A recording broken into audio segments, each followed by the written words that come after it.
Hey, welcome back to the Megacities Grid. My name is Andre. Thanks so much for tuning in. July 15th, 2025. It's a Tuesday. Bunch of things at the top of the stream here. Firstly, if this stream shuts down at any point in time, it'll probably come back in about 10 to 15 minutes.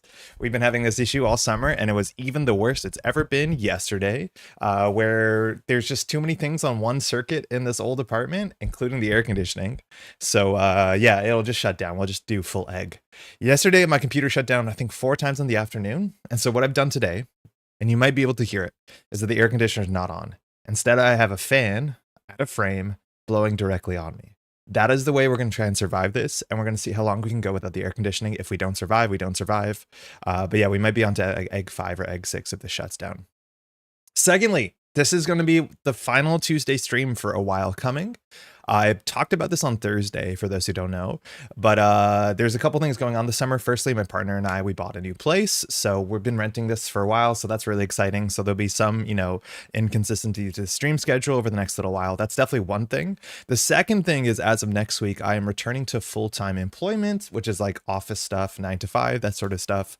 And so next Tuesday, I won't be here on this chair. I'll be in an office learning to do some cool new stuff. So talked about all that before. That means obviously this channel will be changing in terms of how much output we put out, for better, for worse.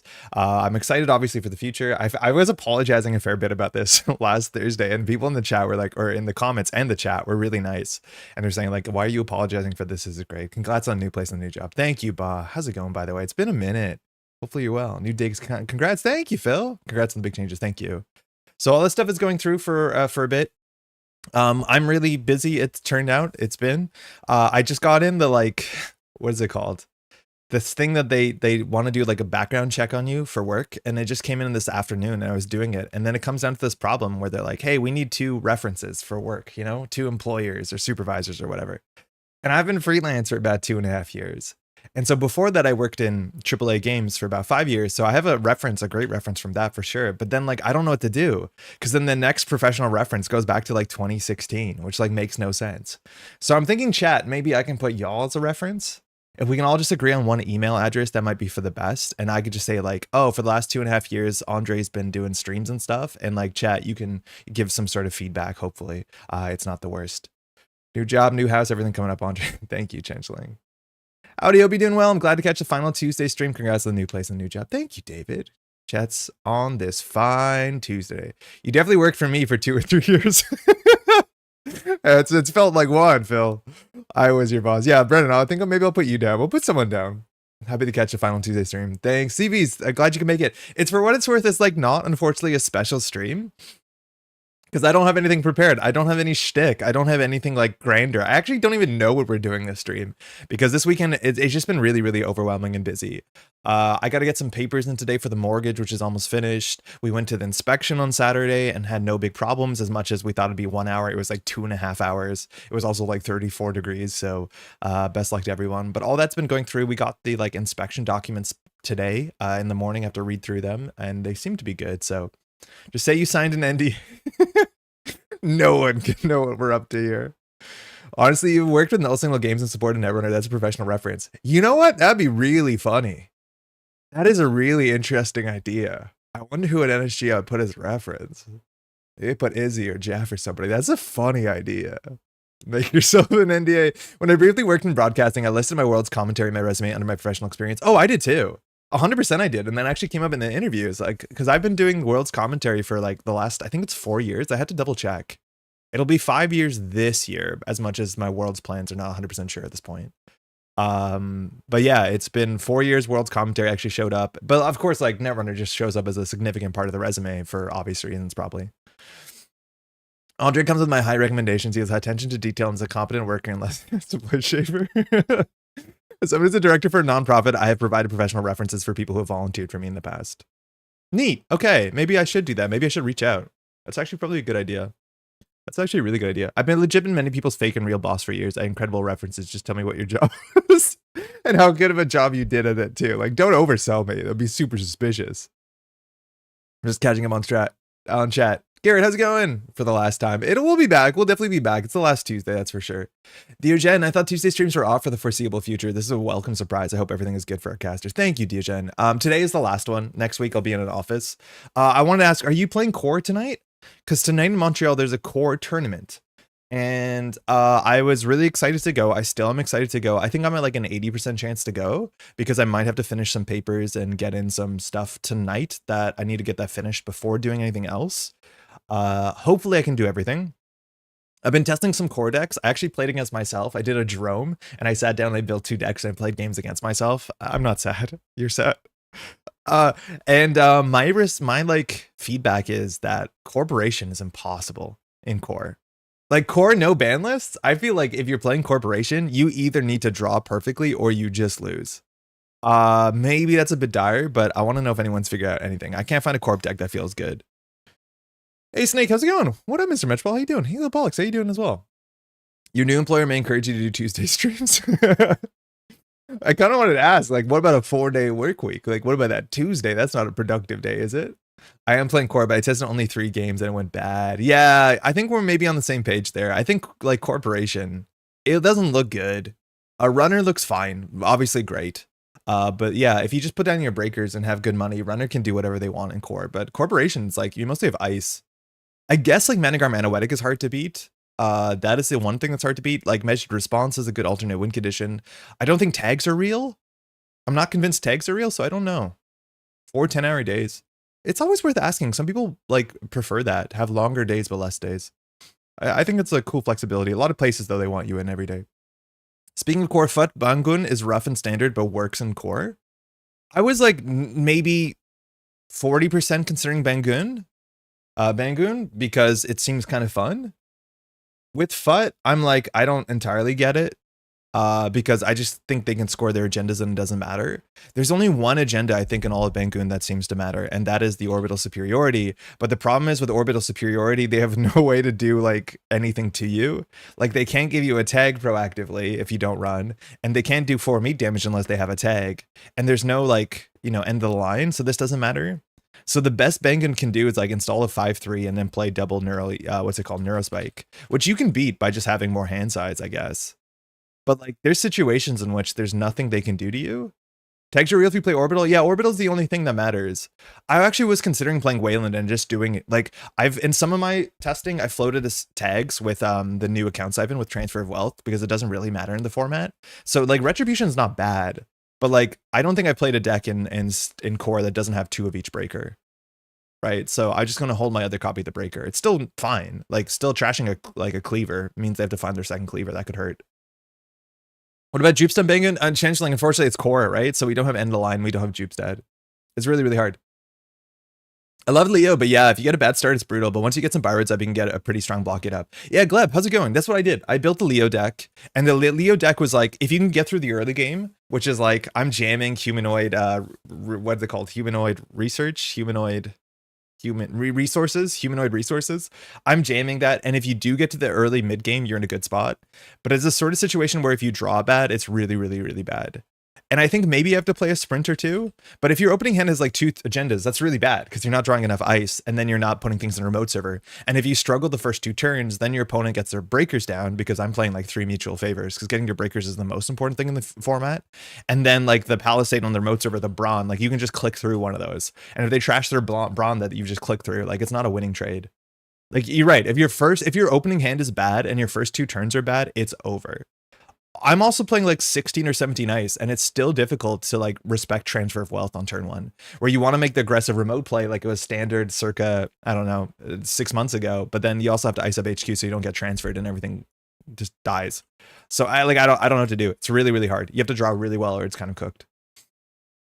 Clockwork, you haven't missed anything. How you doing? Good evening, friends. We just booted the stream up. We've been live for about maybe 7 minutes of actual not music. How you doing? Yeah, I don't know. I wanted to play LEO over PD because I do think the mid to late game is really interesting and your ability is very powerful. You need to get to that point, and I don't think you consistently get to that point. And I feel like there's that great quote, like every Netrunner game has an early game. Not every Netrunner game has a mid to late game. So making your power in the mid to late game, it's definitely a choice. I'd rather have a consistent early game. So I don't know what I'm doing. It's between like LEO and Zwicky for me. The answer is to play R+ and thank him for tagging themselves. Like, I don't even know, Tron, how's it going? Like, I would consider playing Reality Plus, just because you can't play this anywhere else. I think Funhouse is legitimately very annoying.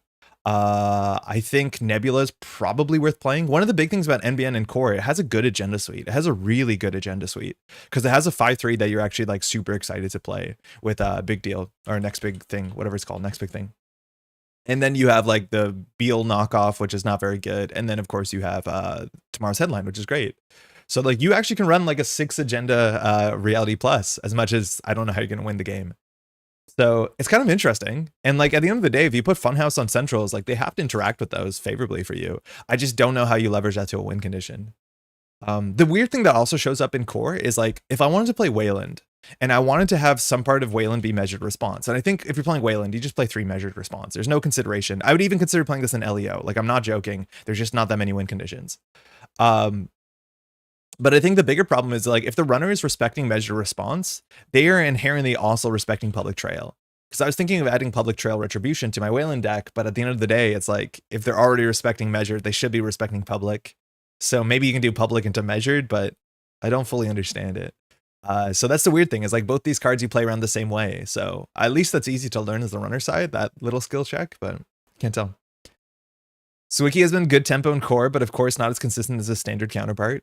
Yeah, it's just the agenda suite kind of sucks, because you end up playing off-world office and you can't do anything super cute with this. Playing seamless launch is definitely like an option, and it's actually not the worst, even like advancing your Pharaohs. But if you could like just straight up replace off-world offices for slash and burns, the deck would be pretty fire. I actually think it would be great. It has so far been the corp deck I found in core that has the most branching win conditions and feels like you have the most agency on most boards. Like, you have good consistent draw, you have good liquid economy, your ice is pretty good, you have fast advance, you have remote play, and then you usually have kill. So I've enjoyed Zwicky the most out of what I've played so far, but I haven't touched NBN, I haven't touched Kentucky. Been working on internal in between internship. Have a good time. How's the internship? The internal internship. How's the internship? Just got back from the dentist and finally scheduled a new primary care provider. Thank you, U.S. healthcare system. Psych. That's enough adult responsibility for the day. Lars, hopefully that's working well. Reminding me I have to cancel my dentist appointment this Friday that I thought was last Friday, and I thought I already canceled it, and apparently I didn't because it was the wrong time.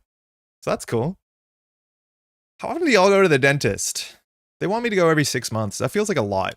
And I think a big part of it is I just really don't like going to the dentist. Not a bit. Funny thing about core, it's not an official format according to NSG website.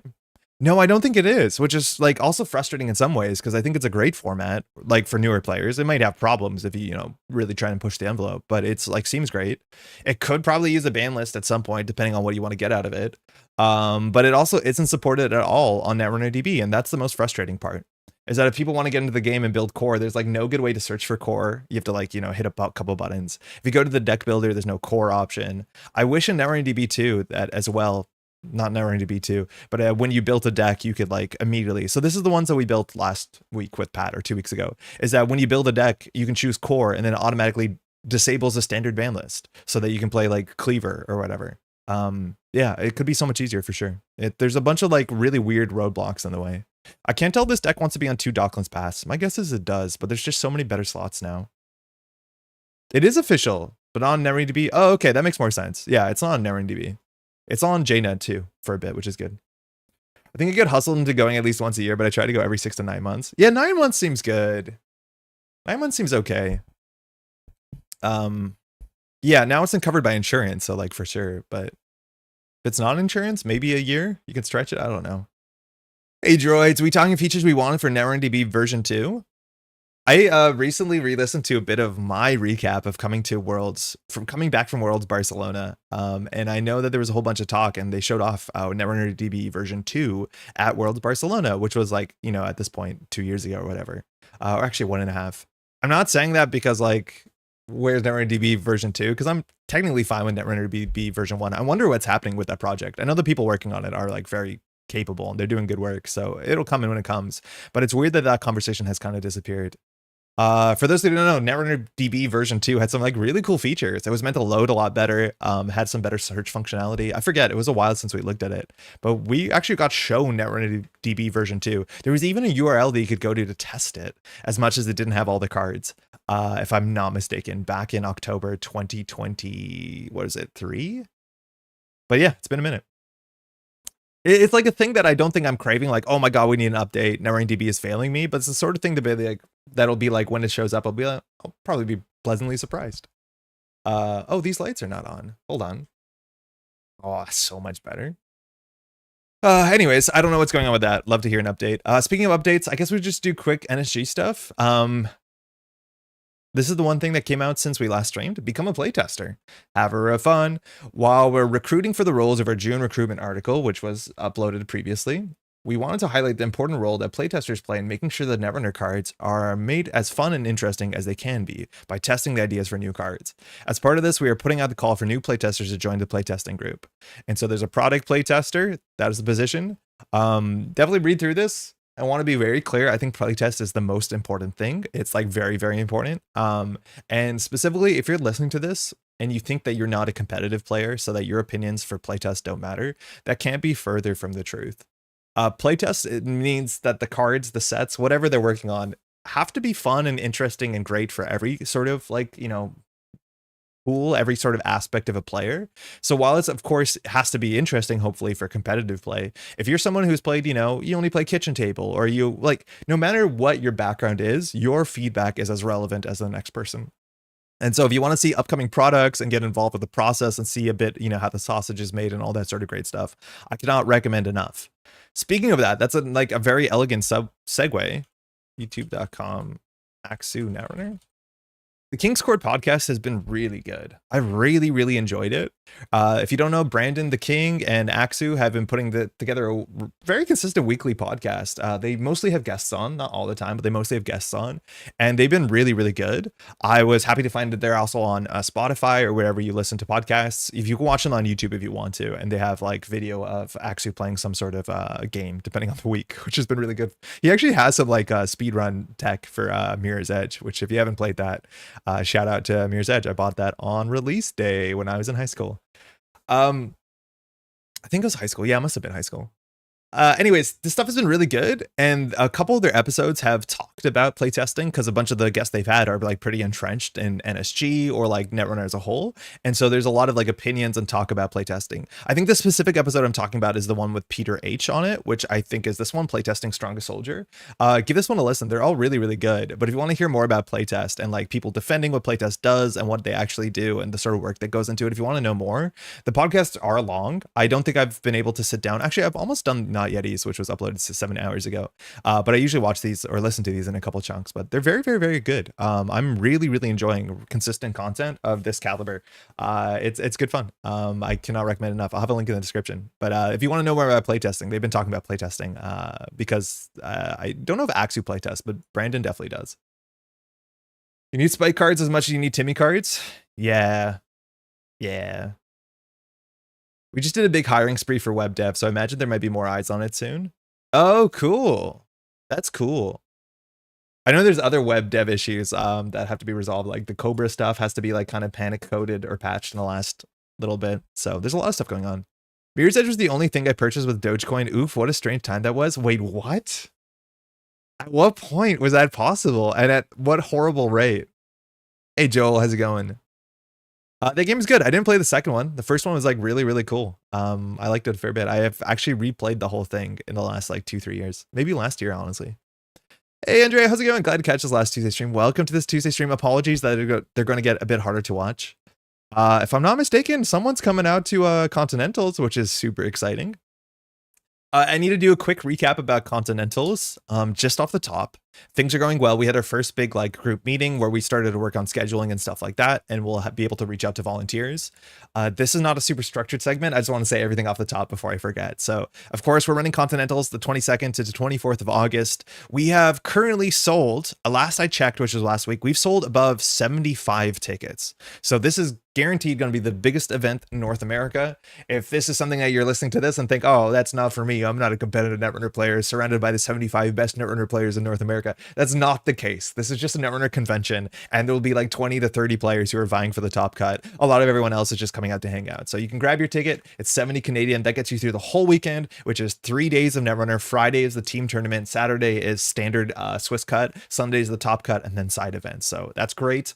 Our price support, we're working on it. We have 2 of the cards finished. I have to do the templating where I add the actual text to them this week. And then Adam Doyle is working on a transfer of wealth. He's currently in the painting process. We'll be able to show that as soon as I can. Other things to update. Well, the schedule will be locked in. Our volunteer situation is looking really good. Huge shout out to everyone who's volunteered to volunteer. That's fantastic. We are currently still looking for folks who want to volunteer for judging. Judging is the one thing I think we might be short-staffed currently. We'll figure something out, of course, but if you want to come by and judge, even if it's just like 1 day or 2 days. If you're interested, let me know. Judges, in terms of like organizers, we always like give organizers prize support as a thank you. You get t-shirts, we get food. We can't pay people to be there because we don't have that sort of funding. But there are some like nice benefits to be involved in something like that. So if you're interested in like being a judge and hanging out in a bright colored t-shirt and like doing all that sort of stuff, please reach out. We're definitely looking, I think, for at least one more judge at this point. We already have 2 locked in. Well, in terms of also like the schedule, we'll post that relatively soon so you can lock it in. Currently, we're looking at the cap between, we're going to hit 80 players, I have no doubt. So somewhere between 80 and 120 is our cap. That means that we're recommended to run 11 rounds of single-sided Swiss. We're trying to do 10. I'm pretty sure we're allowed to do 10. I'll need to double check with OP, but in theory, you're recommended to do 11 at that player count, but we kind of want to do 10 for 2 reasons. Firstly, it's an even amount of rounds, which is always a nice thing with single-sided Swiss. So if the meta is like skewing to runner versus corporation, the players who roll corporation on the last round, for instance, they don't get the benefit, or they don't get blown out. So we're going to try and get it to an even round of single-sided Swiss. That also means that we'll have all the single-sided Swiss rounds end on Saturday, ideally, with 10 rounds will be done on Saturday. I need to check what the time that we end would be at, but it's not super late. Worlds last year, they did like 10 rounds and there was a bit of a delay because there was technical issues, but Worlds on day 1, I think, ended at like 10 p.m. And they still have to do a couple rounds the next day, which was a good thing. But we're trying to make sure that we don't end that late. But I think our schedule, if we start at like 10 in the morning, will be done in less than 12 hours. So we should be done around 8:39, which will be good enough for dinner, which is good. Anyways, I'll let you know more about that, but we're trying to do 10 rounds of single-sided Swiss, and then on Sunday, there'll be the startup event and the top cut. And then if you want to run any of your own things in that space, we have the space for that. Of course, we also have the artist colony. I've shouted out this before, that there will be a table there where you can go and buy alt arts and other Netrunner type art stuff that either people are bringing with them, or if you have Netrunner alt arts or Netrunner art that you want to sell, we will sell it on your behalf at Continentals. We take a 0 cut. This is just the thing we want to do. Shout out to Oda Nuva, who's organizing this. So if you're watching this and you are a Netrunner alt art creator in the UK, you can just go to the ABR page, which is linked in the YouTube description, and there'll be a little box there at the bottom, a section, not a box, talking about the artist colony, and there'll be contact information. You can ship your stuff to Nick, and Nick will sell it at whatever cost that you claim, that you state, and then all of that revenue will be returned to you, and then we'll ship you your stuff back, whatever is not sold, if that's what you want. That's it. It's super easy. We just want more stuff there to sell. So if you want to get your stuff sold, little and also if you want to come and buy stuff, you don't have to be there in person. You don't have to be attending. You can just send your stuff to Nick. You can find all the details on the ABR page and it links to a Google Drive. Last Tuesday, Ezra, how's it going? I'm late, Lucille. How you doing? Hey, Gyro, my husband and I were looking at coming to Americas last Sunday. There are reasons why we were only able to make the decision this late, and flight prices have hiked too much already. Oh, no way. Oh, bummer. Yeah, I'm not sure where you all be coming from. If you're on the East Coast, you can take trains to Montreal. Currently, flights are probably a bit more expensive than trains. The problem with the train is it crosses the border, and they don't do the border crossing ahead of the border when you get on the train. They do it at the actual train crossing. So the train stops at the border, and a border agent has to come through the train and check everybody. So what should functionally be a 6-hour train ride turns to be about like a 10 to 12-hour train ride. It is really weird that they do it like that, but that's how they do it. The train is really nice and pleasant. It just takes longer than it should. So driving is an option. Flying is definitely an option, as much as it might be more expensive. Sorry that it's getting harder for that. Please apply. The more playtesters we have, the better Netrunner the team can make, for sure. I'm a fab judge. Does that work too? I mean, it's like mostly the same idea. You just have to respond when someone says judge. Andre, do you have any recs for hotels and also vegan veggie options in Montreal? Yeah, so I think we have it linked. I know that Kate was working on another one, but I classically have this map that I always share whenever we run events in Montreal that has a whole bunch of restaurants and things pointed out, specifically vegetarian and vegan food, because I'm a vegetarian. So that's largely where my recommendations go. I don't have the map on hand. I'll try and find it. It should be attached to the last video we did. So that would be the video about the districts, or probably the video about the nationals last year, the Megacity last year, I think, or an NPC last year. So there's a link there. I'll get a new one. I know Kate is working on one. It might already be attached to the Always Be Running, but there should be a list, like a recommendation, a directory of food places. But yeah, I can definitely recommend that. Hotels, not that good at recommending that for maybe obvious reasons, because I don't know many hotels here.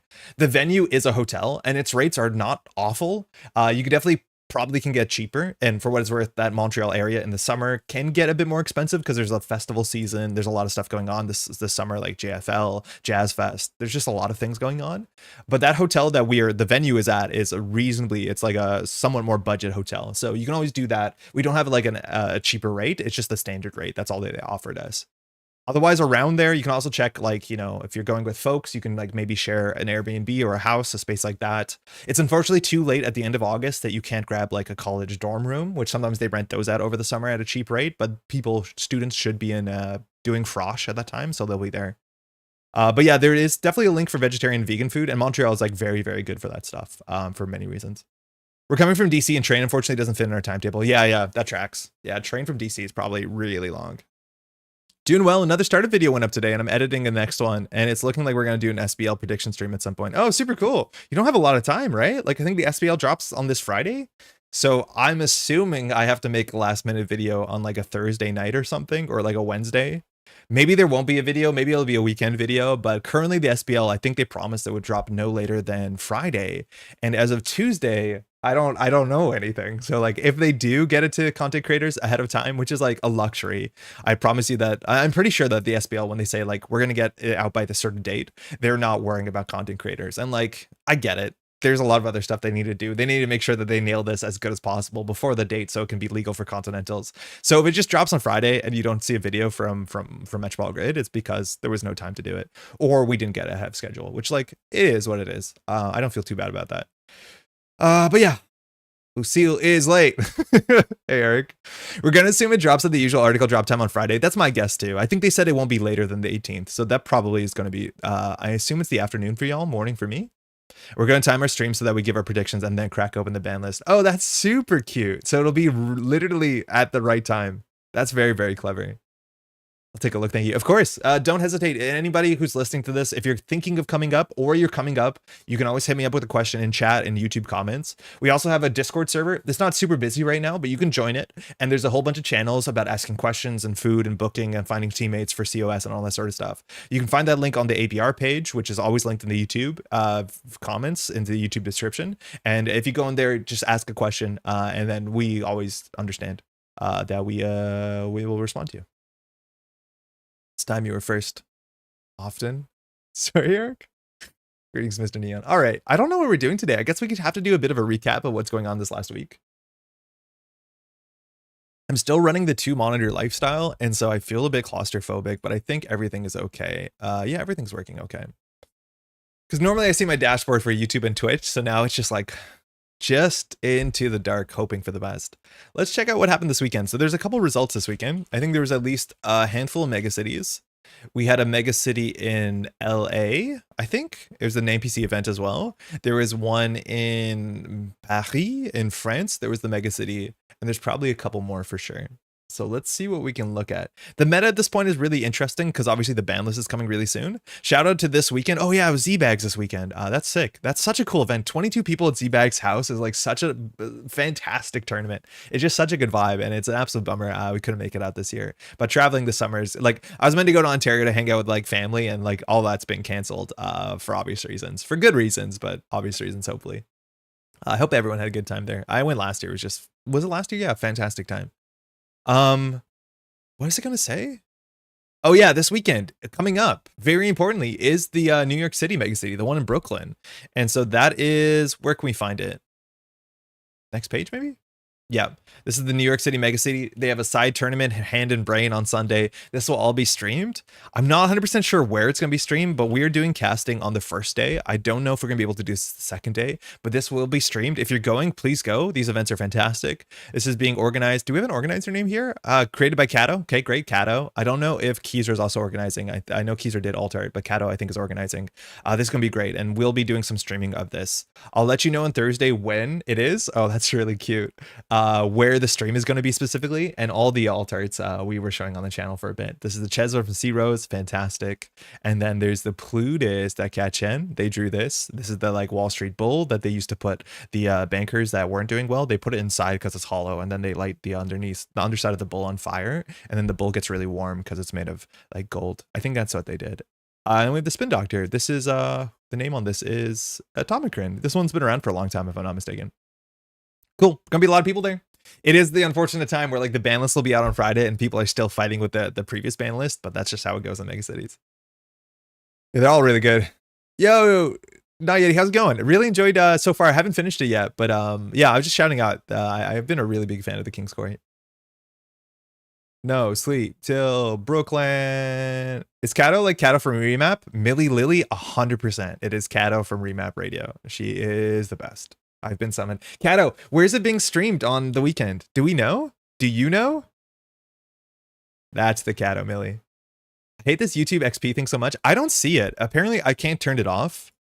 Oh, I do see it now. Eric Hayden is #1. I'm not sure why. I think, Eric, you're one of the few people who have opted into it. Because this experience thing, I can't turn it off. It's up to individual users to put it on or put it off themselves. So yeah, if you're seeing the XP thing, you can opt out of it. I wish I could turn it off, I'll be honest. I do not like it, but it's not on my side. It's your side. But congratulations, so cool. That flute is so sick. Pretty sure Kat is going to stream it. For sure, I just don't know where. Heard someone piloted my baby Thunderbolt armaments with blue pretty high at the UK Nats. David, yeah, there was one person in the top. Their name was like Thrum or Strum? Thorm?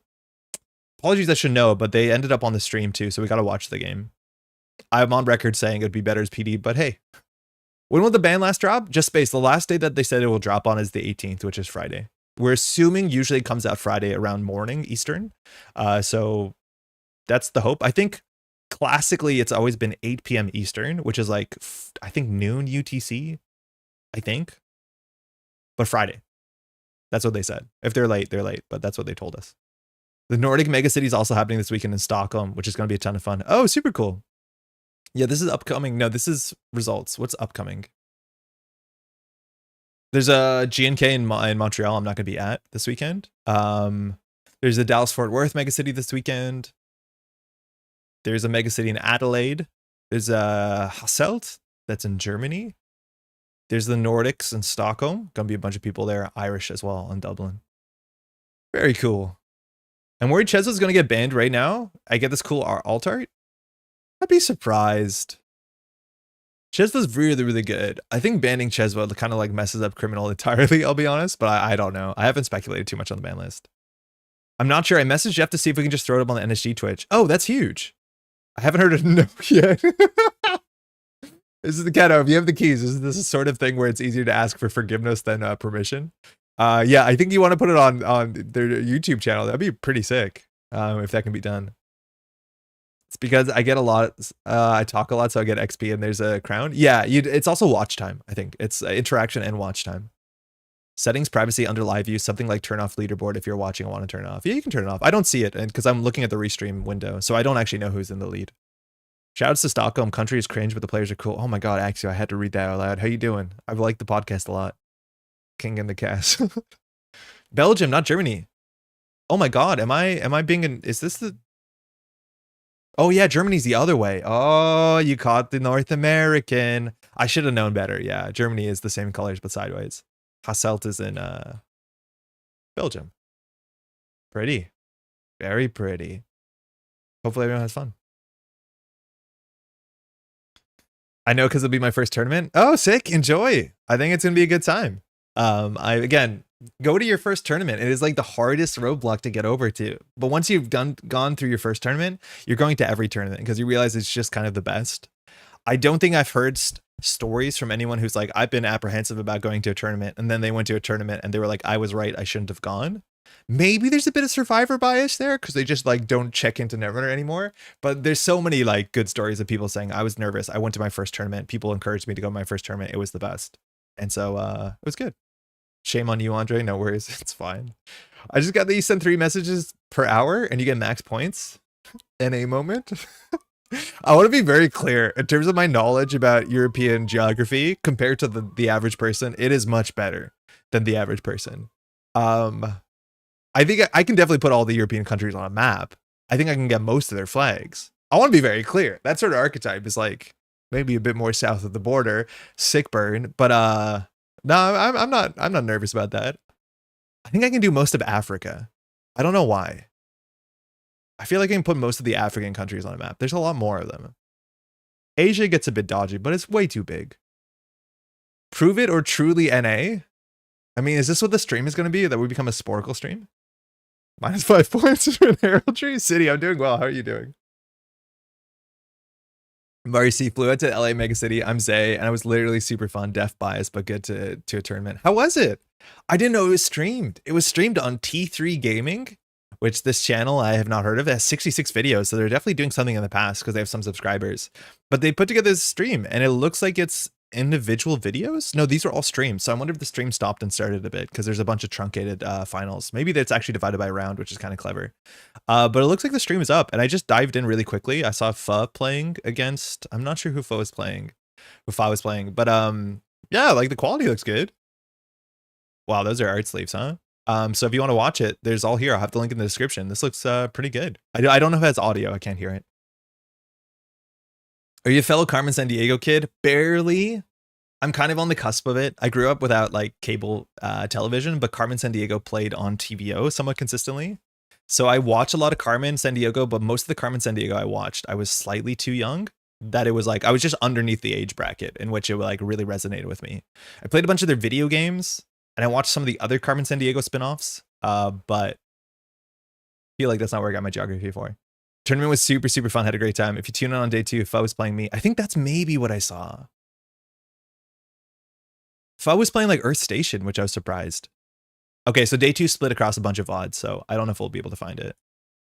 That's sick. Oh, just found it immediately. Let's go.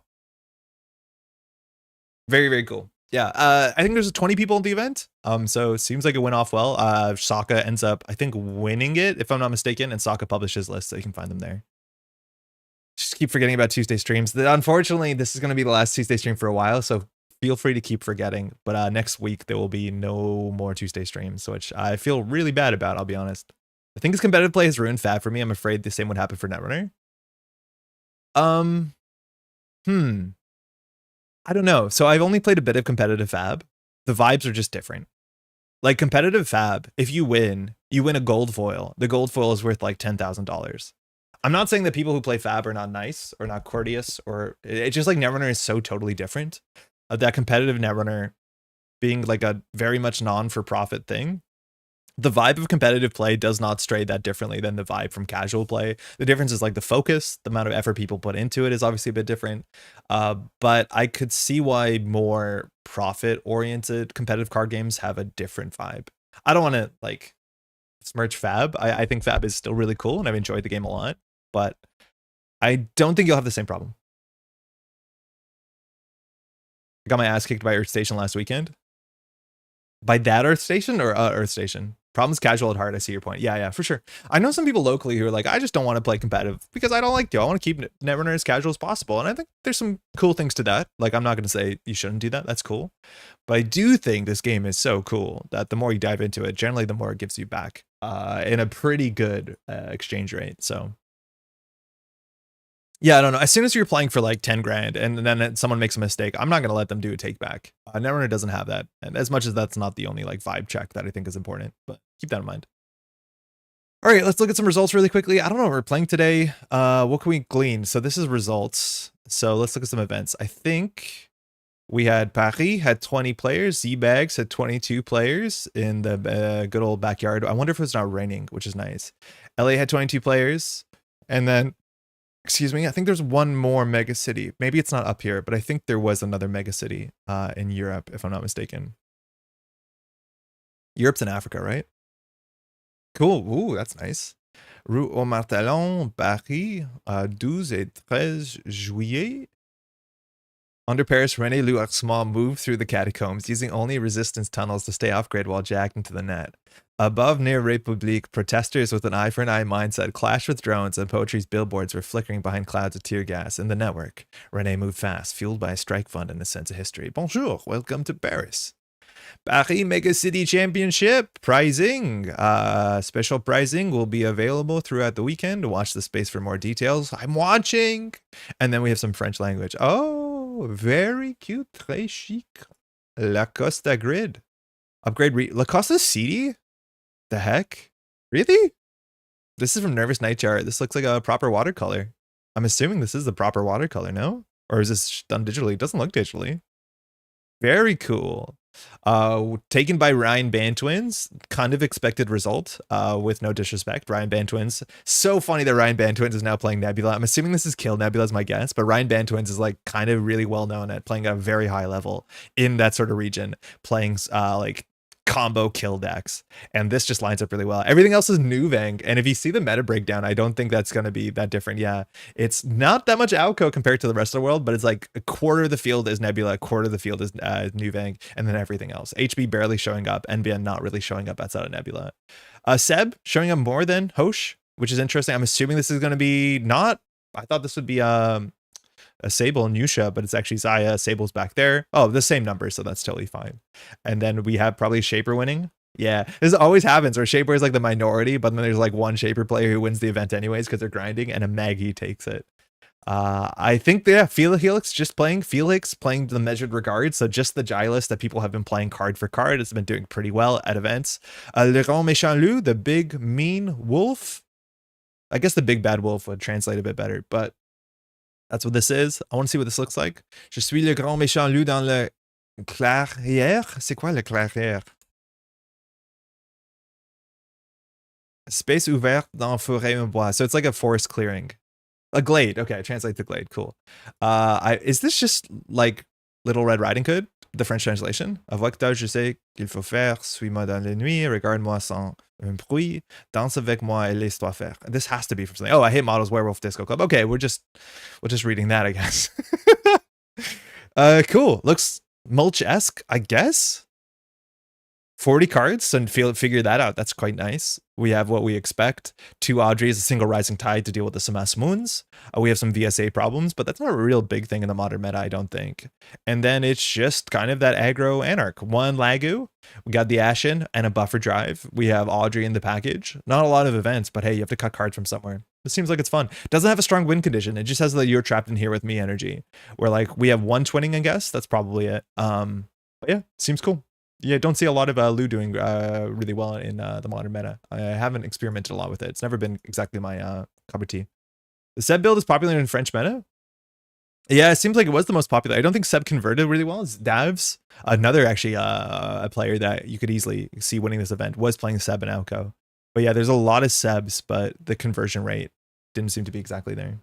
I think Maggie has the best play right now into the kill combo. Maggie's just like very robust. Maybe not very interesting, but very robust. If you can't call your meta, as long as it's not all Nebula to some extent, I don't know. I don't know how you run against a Nebula aggressively. What an altar. It's really good. Lacoste is a clone slums? Is that what it is? Yeah, it's a really good art. Clearing. Cool. I want to do a quick check on Maker's Eye, just because I like looking at the win rates of the different sides. I don't think it's incredibly super important.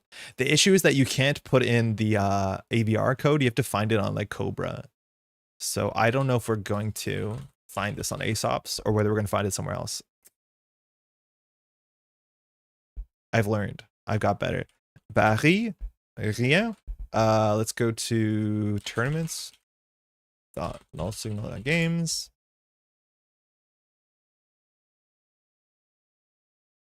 Megacity de Paris. All right, let's just pull this in and see what it looks like real quick. Oh, Safer, how's it going? How was your week? My hair's a mess today. What's going on? The air conditioning so far hasn't been that bad. All right, runner win, corp win rate, slightly favored corp win rate. That's kind of what you expect. We look at some basic performance. I turned off cut conversion. It looks like the Sebs aren't doing it. The Hosh is doing better than you want. It's a small sample size. Maggie doing great. Moosely Hot doing great as well. Criminals not converting great. Corporation side, we turned off cut conversion. Nebula sub 50. Nuven converting really well, 78% win rate across 19 games. That was the most popular corporation and still doing fantastically. Everything else is actually on the corp side significantly. A lot of them are doing above 50, but the sides of the bar does not correspond to the games played. I think that's left to right. So the left one has the most games. So these two have the most games. Actually 18 to 19. I'm not sure how it's organized. And then Alco is only 6 games of Alco. Neat. Okay. Data too small to feel like it's worth going into, but that's always interesting to see. This is Z-Bag Suburban Wasteland. This is such a fun event. Which event was that? That was the Paris Megacity. Safer, how's the ban list going in the background? How y'all doing? Do you have any like hype spoilers? I wonder the ratio of loot decklist write-ups that have the Rorschach gif is. I bet 0.2. We're curious about what this Moosely Hot lists are up to. That's a good question, because it's not like Moosely Hot has had no bearing on the modern competitive meta. I wonder if we can hold on. We'll just see if anyone's posted their lists. Like the thing is, like, I don't expect to ever see a Moosely Hot list and be like, oh, that's surprising. Like you're assuming it is, you know, it plays the criminal run events. So it's usually whether the players playing it are like good at playing run-based criminal, or whether the players playing it are picked a good meta for it. Generally, you don't see a lot of Moosely Hot, and like I don't mean this as a disrespect in like the top cut, because generally Moosely Hot is an identity that you see more for the newer players and more casual players. And again, I don't mean that as like a disrespect thing. I think it's the sort of identity like PD, Zaya, that more often than not, that's what the new players pick up, BTL. I'm not saying that there's not like good BTL lists or good Zaya lists, stuff like that. Of course there is, but it is the sort of identity that you're more likely to see a new player on. And so its win rate in tournaments is sometimes all over the place. And as you see here, like Moosely Hot just made top half on 9. So I'm assuming a lot of the Moosely Hot players are just doing well at the bottom tables, which means they're just having a good time playing Red Criminal. So I don't know if we've seen any published lists. You know, Moosely Hot got third at Summer Showdown. Is that even true? Probably is if you're saying it. I mean, wait a week. Isn't it like 2 days safer? I'm writing the article now, or rather this is distracting me from writing the article. Okay, cool. Godspeed. Hey, Bane, how's it going? Are you coming out tonight? Poor now for the Tuesday streams. Yeah, I know, Funky Man. I don't feel great. It's like a really weird space to be in. I'm not dwelling on it too much, but I don't feel good about it. And then it's like this stream might not even be that long, because I think I have to pop out for the core tournament, which means I have to end this at like 4 or something. I don't even know what this stream is meant to be. Anyways, we'll just meander our way on and not worry about it. It's true, I was the Moosely Hot. That makes sense. Do you think the Moosely Hot was like the play, or was just a fun deck that you liked? Bring some friends that I've been teaching this year. This is why I'm so excited to go out to the core tournament, because there's going to be a bunch of nice new folks, and that's always the best. All right, this is kind of what you expect. This is Toronto. Toronto is like very weird in a lot of ways. Toronto's meta is usually like very kill combo, and you'll never guess the most represented corporation in Z-Bag Suburban Wasteland. I want to be very clear. This is like more of a casual tournament. This is a fun GNK. It still has a top cut because it's kind of a fun thing to do. And this event is great, but you'll never guess the most represented identity on the corp side here. Oh, don't look at it. You can guess in chat if you want. We got Sables, Hosh, Moosely Hot, Seb, Phoenix showing up. Actually, a fair few Phoenix players. A fair few, I mean a couple, but hey, two's company. And then that's it. PD. The majority of players in the suburban wasteland deep in the bowels of Mississauga. 4 Bangoon players. So Josh, former team, classically has been saying like Bangoon is good and been publishing Bangoon lists and saying like this is great. Everyone disrespects it and disrespects me. I don't think we've seen that anywhere else show up, but like Toronto just seems to be a Bangoon layer, which is so funny. Leo next, which is like really, really hype. Love that. Followed probably by Nebula, Elko, Nuvem is my gross. Oh, actually Zwicky tied with not even Nuvem. Doesn't even show up at all. That's kind of cool. You got me. Yep. GameNet, obviously. What's the TLDR of the demise of Tuesday streams? I have been working doing content creation as like my job for the last couple years, and as of next week I have a full-time job that I got a great offer, which is office stuff. Like I'll be in a place, so basically I will be working, being employed Tuesday afternoon. So that's the too long to read. Fam, really pronouncing Bangoon?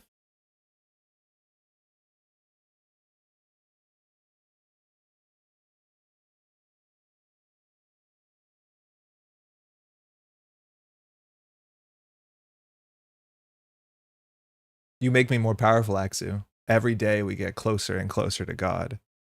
Make this make sense. Make it make sense. This is as much as I can zoom in. I mean, how do you want me to say that? Bangoon. We'll just dwell on this. It's a really nice turn. Must be wrong. I mean, nah, that's just about right. There's a chance the G isn't as hard as I'm saying it. Based off of the symbol kind of looks like it. Banyun. I can hear this. No, I can't actually hear this because the way the audio is routed, but you can do it. Banun. I think it's at L'Expedition. Today it's at L'Expedition, the core tournament. It starts at 5:36. Is it a Silver Goblin? No, Saturday it's at the Silver Goblin. Today it's at L'Expedition, which is, yeah, on Saint-Hubert. Is G silent? I mean, there's no way they would yell it if it was silent. This probably looks more like a new sound, but like I got this far. David, I don't know. Daniel, I saw the news on the job. Congrats. Thank you. I'd love to pay you back for the years of streams I haven't been a Patreon support. Is there somewhere I can directly donate? Oh my God, that's very kind. I don't know if in Patreon you can do a one-time donation, and maybe you can. You can, I think my name is on PayPal, like Andre with a J.Gomazel, which if you can find how to spell my name, it's Andre.Gomazel on PayPal, but that's very kind. It's not necessary, but thank you. I'll just keep saying bang gun. Nah, I think it's closer to that. I think I put this in the pronunciation guide. Hold on, I can do this. Actually, 1 second. Elevation pronunciation guide. So there's cool websites that you can basically input the IPA pronunciation, and then it'll read to you in whatever accent of whatever robot you like the best. And so let's just do it live. I'm gonna do it on my phone, and then I'll do IPA pronunciation guide, and we'll hear it together. I don't believe there's a way to do a one-time donation on Patreon. Yeah, probably not then, unless you do 1 month and then just like don't renew. But yeah, I am on PayPal. It's just my name. IPA reader. Come on, this shouldn't take that long. Are we playing my bad English ESL card? Okay.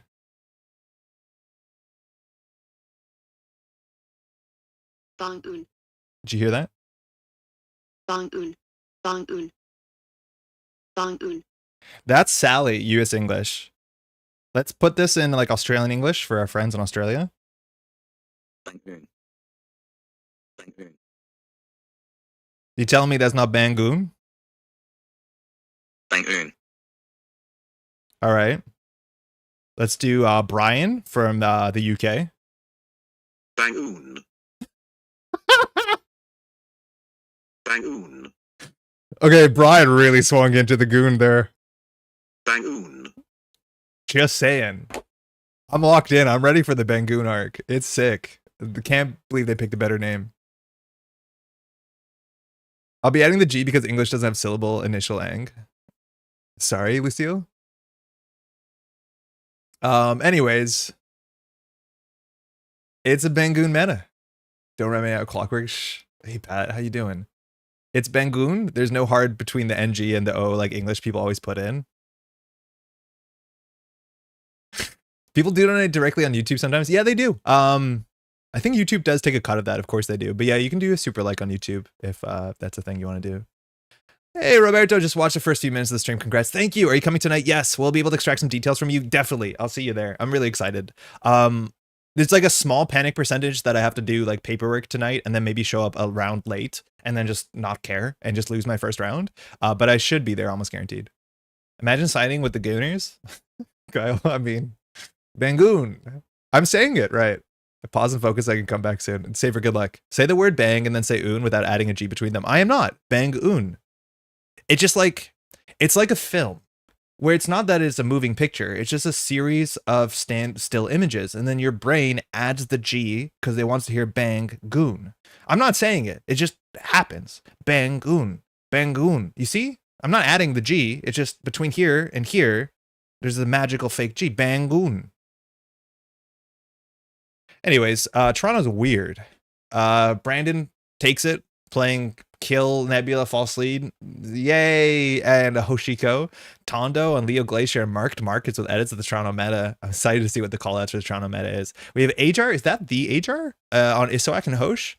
I don't think Ajar's in like Manitoba now. Did Ajar travel for this? That's super, super cool. And then you see all the nice people coming out. A huge, huge shout out to Z-Bag for running this. Hate his decks though, Brandon the GOAT. I'm like in the same camp. I really think Brandon's just the best, but like this Nebula deck, how is he surprised on the stream that people don't like Nebula?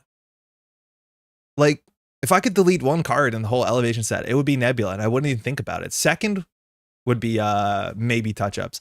It's really funny because Tuna was on the podcast recently, and Tuna was talking about like there's this thing in current NSG design where they look at a card and say it should do one thing, right? Cards should do one thing, and that's how any card do too much. That's like the thing that they're trying to pull back on. The fuck is this? The hell does this card do? 17 things. I've tried convincing him for like months. AJ moved there a while back. Oh, sick. Really cool. AJ's great. AJ's really good. You're the English speaking, so you're adding the G. There's an English accent thing. Don't give this. You're supposed to keep a midline. Anyways, I don't know. Cards should do one thing, cohort and touch-ups. Cohort is cool. Cohort is cool, though, because it is like... I'm going to defend Cohort as much as it does break that rule, because Cohort is a really cool card. It was probably my favorite card from the last set, if it was in the last set. But this is like, what the heck's going on? Does too much. Fully agree on Nebula being icky. Do not like it. I think it's really bad, Netrunner. But shout out to the King for being great anyways. Cool. That's sick. I don't know what set this is from. This looks bespoke. Is this an actual like stock set? I don't think it is. I also don't know how you have neons in your... Some of these are not neons. They're like a clear acrylic pieces, and then there's a light that hits it at a right angle that lights it up. Maybe this is just fiber optic that works the same way, but I don't actually know how it works. They both win you the game. That's one thing. I think cards for card ratio can be over 1. It just has not be too far over 2. Touch-ups feels like it's verging on 4. But that's also because I don't like it. Leo Glacier with the new. Second Suburban Wasteland from Tondo. This Leo list I brought to Suburban. During the day, I beat 2 Hoshes and Moosely Ha, tied with the 1 Seb while losing a game in the finals versus Hoshiko. That was the important game. That hurts. I had never had enough money to res ice. I found the original list that never had enough money to res ice, which means I definitely didn't have enough money for Holloman. Amen. And never had operation for humanoid resources. Unfortunately, amen. It feels awful early game unless they just let us empty out a Regolith. So 100% true. And setting that up felt impossible against a runner that actually forces to res our ice early. This is like what core feels like right now as well. It feels like even when we got to 4 to 5 points, a runner at that point is twinning multiple axes and we lose. Yes, your ability is really good into late game, but if you can't get your last agenda to the remote server, you have some problems. Even if we set up the clown remote, the runner gets to 20 to 30 credits, they can get through the remote twice. Yes, very, very difficult. So based on the above, the tinkering was targeted to try and beef up the deck in the early game so we can actually get to the mid game and let us actually lock the remote in the end game for the final agenda push.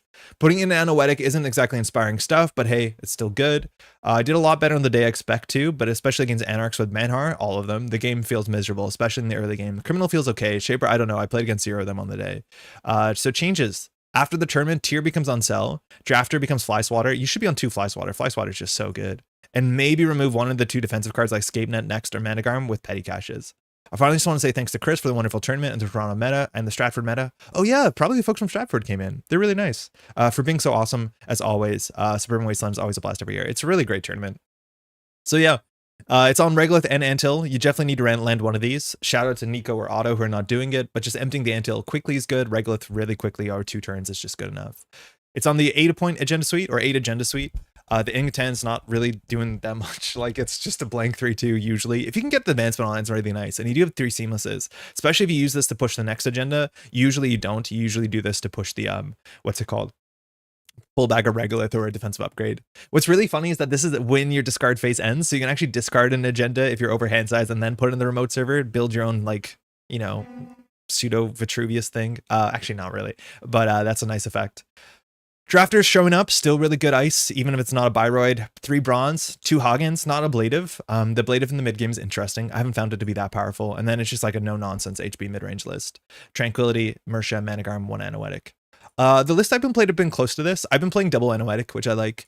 3 Antil. Antil is definitely not bad. I do think I've cut the humanoids for just like emptying a Regolith being the most important tech in the matchup, but we'll see how it goes. Hey Emily, Andre's big tier list win is Defo Fly Swatter. Cards just goated. Cards so good, just absurdly good. One of my favorite cards in the last set for sure. Leo Finals was a non-game with the mulligan into Flood. That is like I do think that is the problem right now. Well, not only with Leo, where like your early game, you do nothing. And so then if you just lose, you lose so hard. But it does feel like honest corporations now, without something like Rashida in the remote server, there is nothing you can put in the remote server that will buy you a good mid game if you like have a terrible early game. Maybe if you empty the regolith, that's the closest you get. And that's some truth to it. But yeah, maybe that's actually where humanoid is good, is that it's the closest you have to Rashida. But I felt that. And I feel that in core right now. If you have a bad early game with LEO, you draw 2-3 agendas in your opening hand, you're just cooked. Because you don't have enough ice, you don't have enough money to res your ice. Your ice they can click through. It's really, really bad. I want 2 more cheap Byroid ice and an Iqua replacement, and LEO will be goated. I think just the Iqua replacement's already a good start. I think you have to be careful about how many cheap Byroids. Like, I don't want to see a 1-cost or 2-cost Byroid unless the subroutines are really trash. Another 3-cost Byroid, like an Eli, would be very, very, very good for LEO. A Ravana would be busted. So I actually can't tell what you're meant to do. I think there's a chance that LEO's, like, it's just going to restrict the design space of Byroids going forward. And not that this needs help. I just think, like, generally mid-range scoring needs help. And that could be done by addressing Runner, is my guess. If you play Regolith, you should be able to play Nico. Sort of. The thing is, like, the Regolith, it sticks. You go up like 7 credits in a single turn. Nico, you get 1 credit, and then you're not pushing anything in your remote server for 2 turns. So Regolith is better because it empties a lot faster. Same with Antil, it empties a lot faster. So it's just like worse than both of these in the play patterns for this deck, from my experience. Auto campaigns are the last on this tier list. Does that look right? I can't find you on PayPal. Maybe I'll just bring cash to Worlds over to see you there. Daniel, that's very kind. I mean, that should be it, I'm assuming. I'll double check. That's very kind, but I think that's it. Bangoon. Like, that's my name spelled right. It's at gmail.com, right? No capital letters, but that is my email. It has to be that. Yeah, I'm assuming that's me. Your profile. Oh. Huh? Sorry, this is bad content. No, that's it. Just lowercase. Andre.gomazelle@gmail.com. Yeah, not sure. HR and Antil and Ob are the closest to Rashida we have, and IMO, that's half the reason Ob is good. Yes, your explosive start like goes way fast. You can play at the speed that Rashida allowed you to play at, and not only that, it's consistent Rashida that's also hard to contest for a couple reasons. Regulus is a 5-7 in Leo. I've said it before and I'll say it again. I just think it's the only thing that gives you the money to get out of the early game. HR and Antil, excuse me, I just read that. Anyways, I want 2 more cheap Byroids and the Iqua. I read that as well, excuse me. Is this streamed? Kyle, I know last year they streamed the Suburban Wasteland, or is it recorded? What's your favorite open market combo? Hope you're well. When are new cards coming? It's going to be wild music. My favorite open market combo is to drop a red team and not feel bad about it in core. I think that's always great. Open market into open market is also just fine. And in standard, it's just like play your class act and not worry about it. Because playing your first class act, if you don't open with the sure gamble, is really difficult. Because having a huge hand of cards without money is like just not good. It's not a good place to be. All right, Reg Sable on the other side, Tondo's playing. We'll add 2 of each breakers, 1 Unity, 1 Catch Cradle. I think that's a fine way if you want to run if you want to run 2 Code Gates, you don't have to split the influence. And then one Carmen, 1 Revolver, and then 2 Kurapir, 2 Chesla. Pretty standard. 2 mid pinholes, super standard. Everything here, incredibly standard. People are now like unironically playing Airblades as one of the most criminal lists and some Hoshiko lists on the basis that at this point in the game, it's actually good against every single matchup. Against Op, it beats Zato. Against NBN, it beats Funhouses and any other nonsense. Specifically against Nebula, and which is only Nebula currently in the modern environment. Against Jinteki, it beats everything Aoko does, and not only do you prevent damage and prevent an enemy, you prevent them getting counters, barring the fact that they can discard. No, the when encountered ability, that's when res, so they can still hit you slightly with the an enemy, but this just prevents damage and means you could run with breakers in your hand and not care. It's very, very, very important. I do think against HB, it just doesn't do anything. That's the only matchup where it's useless, but that's fine. You spent 1 influence on it. Otherwise, we're still in Hermes, 1 Wake, 1 Twinning, single Stone Chip, no nerfy lunch, but we're pretty robust. This is like the good criminal you should be playing right now. I think this is probably very similar to what Sokka was also playing. I can't be that different from this. I think Sokka published a list, but Sokka's list is probably very similar. Playing 3 Nukas is something I've also seen, and I think it's kind of pretty good because card draw is really important. I don't know if Sokka is. Yeah, Sokka's on 3 Nukas and playing less tech. So also on Penny Shaver instead of Hermes. I'm actually like Hermes a lot. I think it gives me agency and kind of works with my playstyle a fair bit. But yeah, I guess there's less hardware here. So we're not playing Airblades, Game Dragon. We're spending our influence on what, a second Twinning? No. Just 3 Nukas. Oh, and Biobands. And Biobands is good. I do think that's a card you want to consider because you have no hard asset tech in this matchup because you're not playing Penny Shaver. You do have a good run events, but that's mostly it. Paying for knickknack with the open market, then selling the open market is nice. I think it feels so much better than it is, Pat. I feel like so much of using knickknack in the core environment is forgetting that you're wasting 3 credits on your red team and you're losing a credit on your open market. Like it feels good because you made a run and you got 4 credits or made 5 credits in a card. But if you made the run anyways, you would have got 3 credits. So it's like still not bad. It's just like, it just feels better than it is. And it makes it harder for the corporation to like catch you in a bad spot because you get those 5 credits click and press while charging their remote server. Sokka's list has 1 code gate breaker. Yeah, Sokka's on double of everything but 1 code gate, if I'm not mistaken. Yeah, I remember noticing that. All the deck lists are in the Wasteland thread. Oh, cool.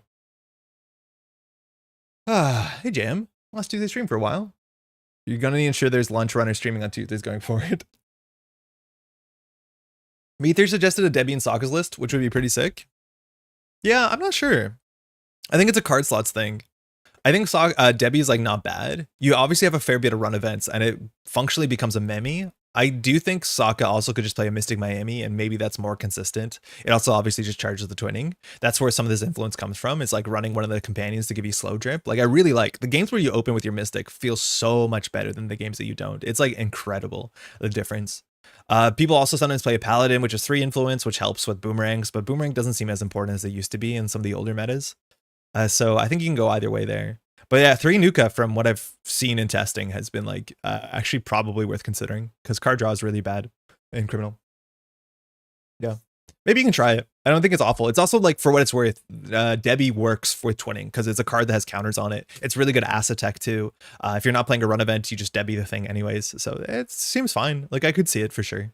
We're at 46 cards. Haha, got him. Super. Do you think runner econ is stronger than corp econ? It's like, yeah, well, sort of. Yes, it depends because like different sides need money in different ways, right? Like runners need more money all the time. Corporations only need limited money to do their game plan and they don't need more money than that, right? Like the runner could run R&D 20 times and still not win the game, paying 4 credits each time. That's obviously not a thing they should be doing, but it's different. Corporations are a bit more restricted. There's a lot of conversation. This has been happening for the last couple of weeks now across the King's Court podcast. But the big idea is that runners are not restricted in what they have to play in their deck. They have the base minimum. You have to play breakers. You probably have to play a multi-axis card or 2. You have to probably play card draw. But then everything else you can jam in your deck. You'll notice that most runner decks are like 50% economy. Like this deck, probably 1 in every 2 cards is an econ card. Corporations just functionally can't do that because they have to run agendas. Sometimes they're econ cards. They have to run ice. They have to run some sort of win condition like your measured response, your defensive upgrades. So corporations are much more limited and their economy is usually you can interact with a bit better. Like there's not a lot of decks that are just like hedge fund government subsidy decks. It's usually like, you know, regoliths and Rashida like stuff. So I don't know. The way that they use money is different. Runners have often better access to money and can put more money decks and more money cards in their deck overall. I've been playing Debbie and Mystic and honestly felt like I don't need Shaver. I reckon Sokka's list you can just run the Debbie since he has Shaver. Yeah, they work really well together. I'm not a huge fan of Penny Shaver in the modern meta. It's really, really good. Don't get me wrong. But with like 2 info bounty, I'm not sure I need it. Sokka plays the Penny Shaver really cool, especially also just hitting it when he needs a single credit. It's really funny.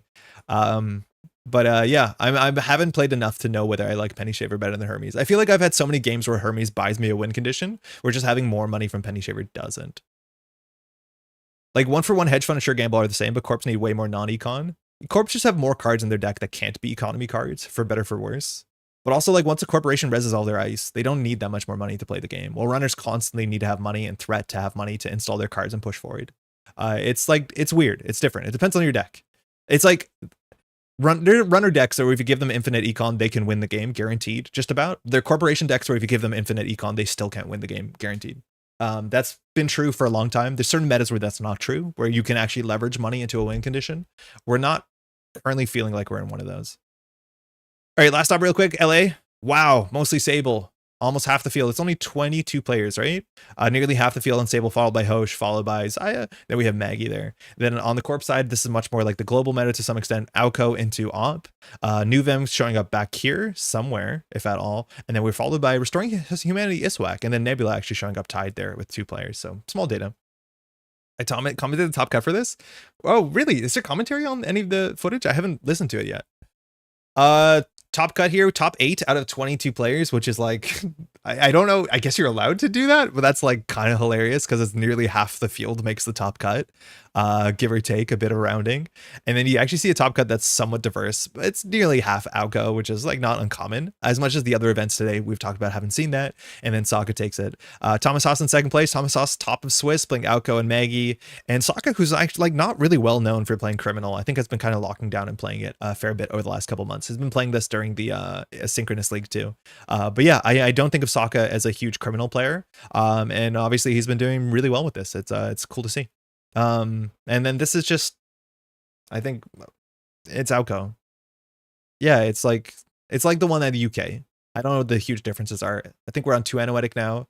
We're on a Humanoid, 1 Spin Doctor, and then the Agenda Suite is not playing. What did we lose in the Agenda Suite?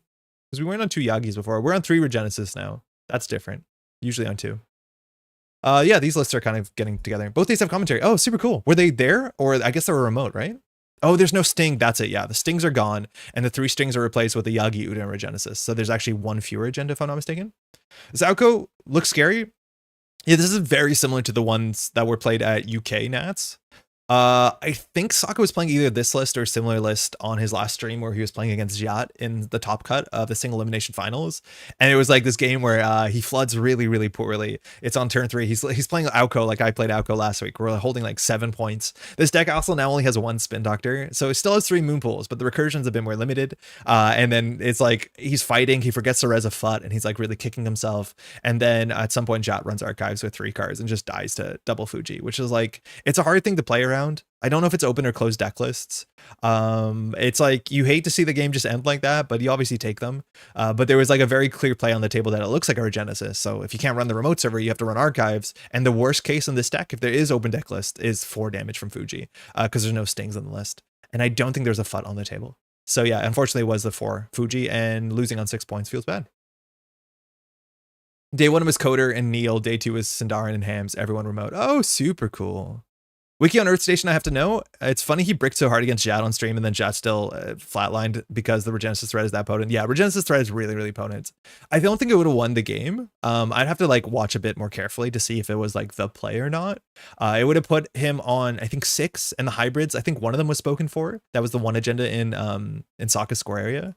So like that's obviously not a good place to be when they're on 6 points with the last hybrid floating out somewhere and like the deck is, 20 cards left, 15 cards left. You know how Oko is. But yeah, that's just an unfortunate way that the game ends for sure. I haven't watched, I do think he goes through the replay and talks a bit more of it on his stream. I haven't watched that part yet. But yeah, it's Outco. You're probably bored of it and hopefully will change in some context, but this is like the powerful, interesting deck in the modern meta, if you ask me. And clearly the numbers support that. Okay, I think that's it. Wow. Wow. Yeah, I'm holding on. It's not too hot. I wonder if replacing the second info bounty for Debbie is a straight upgrade. I don't think so. I think the big thing about Debbie is so good. Sorry, well, info bounty is so good is that like getting it as soon as possible means your mark is good. Like, yeah, it's like against Nebula, it's so good because they never ice archives. It's fantastic. You want that. It just like gives you so much more consistency attached to your inconsistent ability.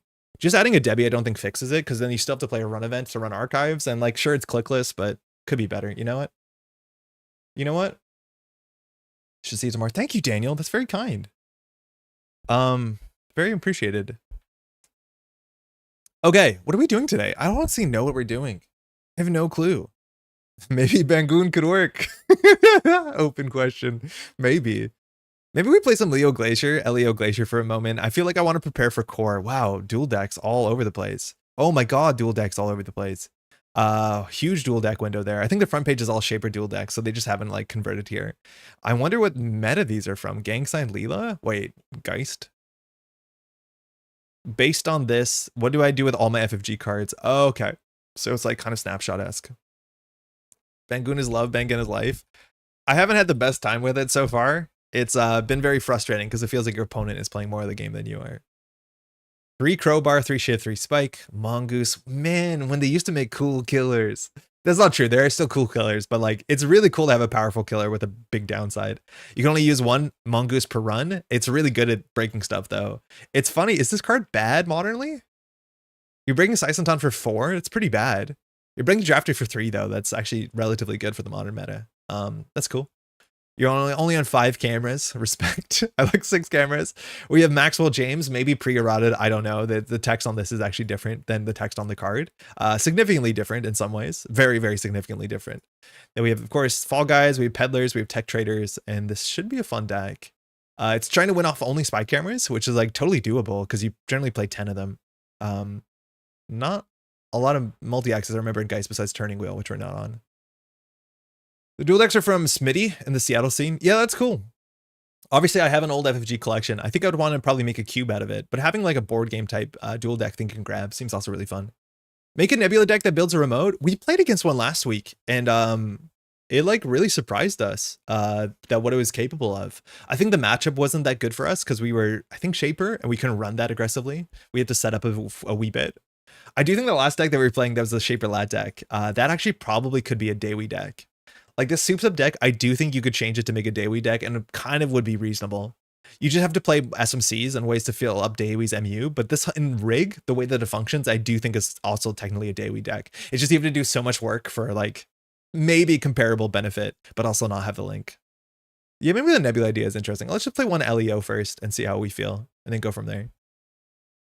So yeah, I don't think the Tondo here is feeling too happy with this list overall. There are some early game problems for sure. You have some cool tech. Next Activation is also a really cool card if you can play this with Humanoid Research, which I haven't seen anyone land one of those. But Jam and Agenda, Jam and Ice, play Humanoid is like such a good line. The issue is then like unless you're playing Lacosta, which you're not, or Hollowman, which you could be, it's hard to square out an agenda without also a seamless launch. So having everything line up all at once is like kind of nonsense. But it'd be cool, and I think one day we'll find a deck that does that. Also, the what's it called? The Reprisal. The one with the dog on it, the one that says if your opponent has trashed a card last turn, like install a card, they lose 2 clicks. That card would also be sick with Humanoid, but I also haven't seen that land. I think someone was talking about that last week on stream. All right, we're going to do the quick changes. So we're going to play, I think, hold on, there's way too many tabs open. So we want to cut the tier, the drafter into an on-sell. Yeah, okay. So cut the tier into an on-sell. 2 on-sells is fine. I don't like playing 3 that much. Fly Swatter out of drafter. We're on 15 ice. I don't love that. I feel like we need to be on a bit more ice. We do care about how much ice we have. Maybe remove 1 or 2 defensive cards like Scape Net next and Managram with petty caches. I'll try cutting the next for a petty. I haven't tried petty in the list. My guess is I would actually cut the anthill for like an ice.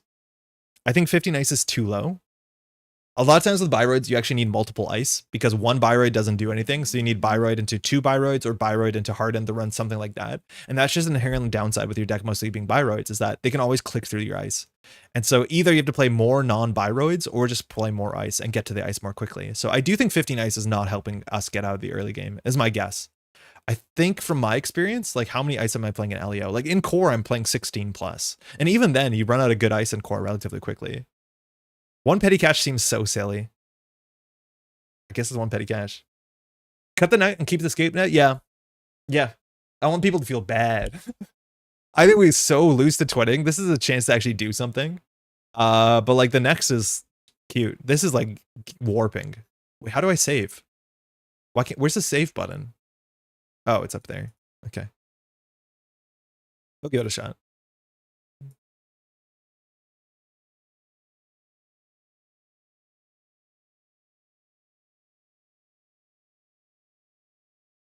Let's go. Sable. Okay, it's not a great matchup. Extra clicks is not good for us.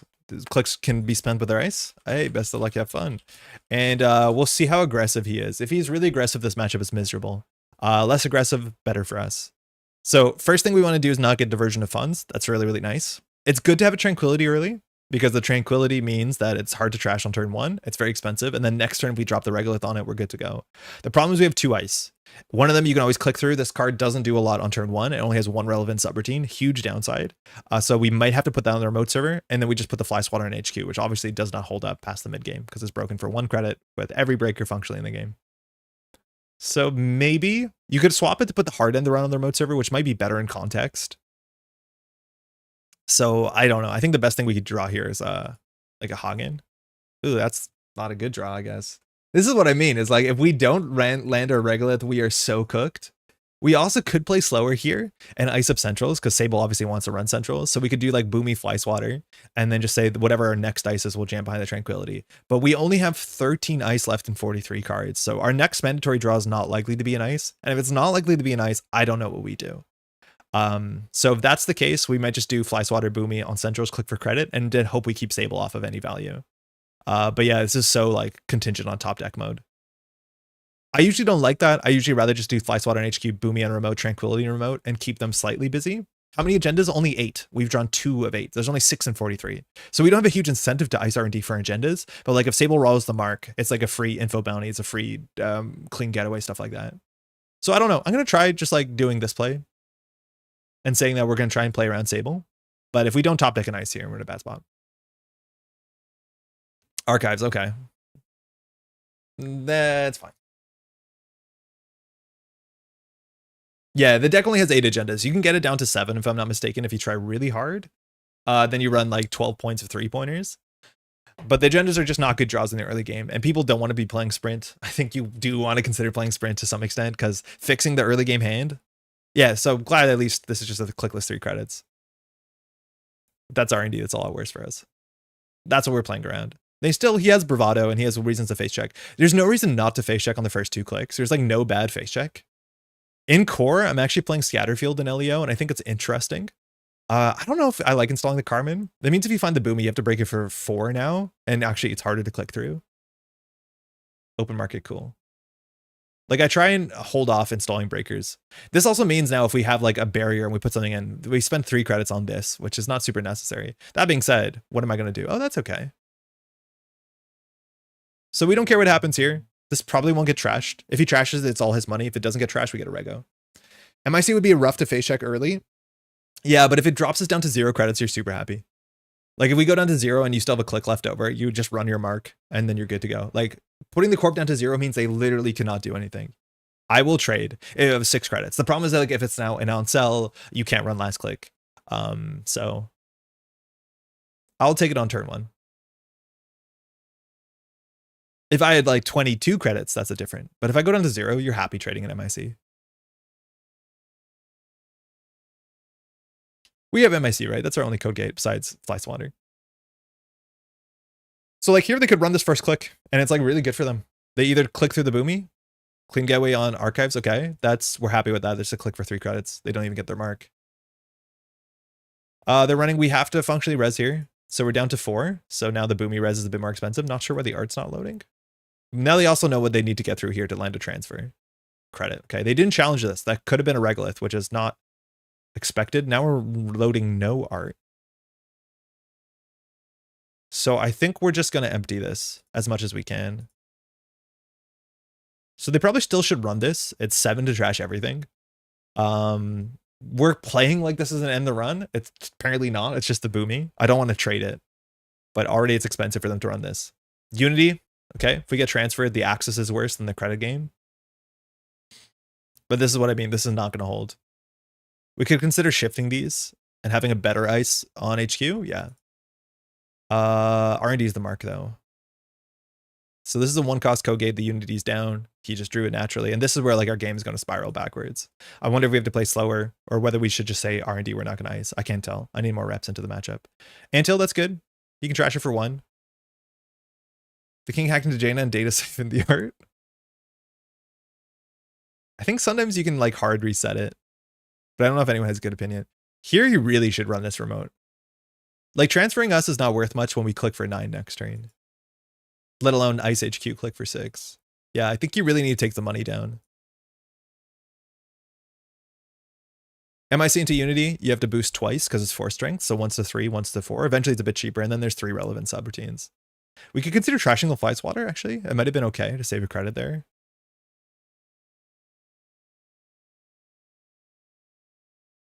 But yeah, here you just need to stop us having money. Unfortunately, that wasn't the case.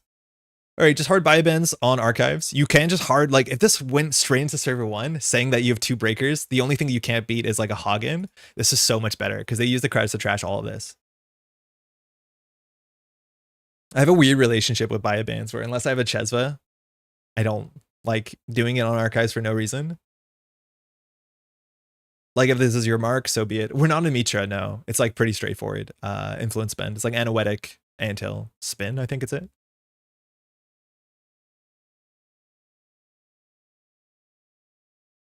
So I don't know what we jam next. We have 11 ice in our deck. At some point he can just run the server. He hasn't been. Bravado into R&D, okay. This is with a click left here. So the hard punish here would be maybe a Brawn. That's not even that hard. So we're just going to res this because he has to spend almost all his money breaking it. We also could just like trash the Boomy before he passes it, but we'd rather have the Boomy. He's going to get the click back in like the 4 credits. But this breaks for 4 with the Carmen. So you're waiting until you have your, what's it called? Your, I'm assuming a Game Dragon. But yeah, Boomy's really good into Carmen.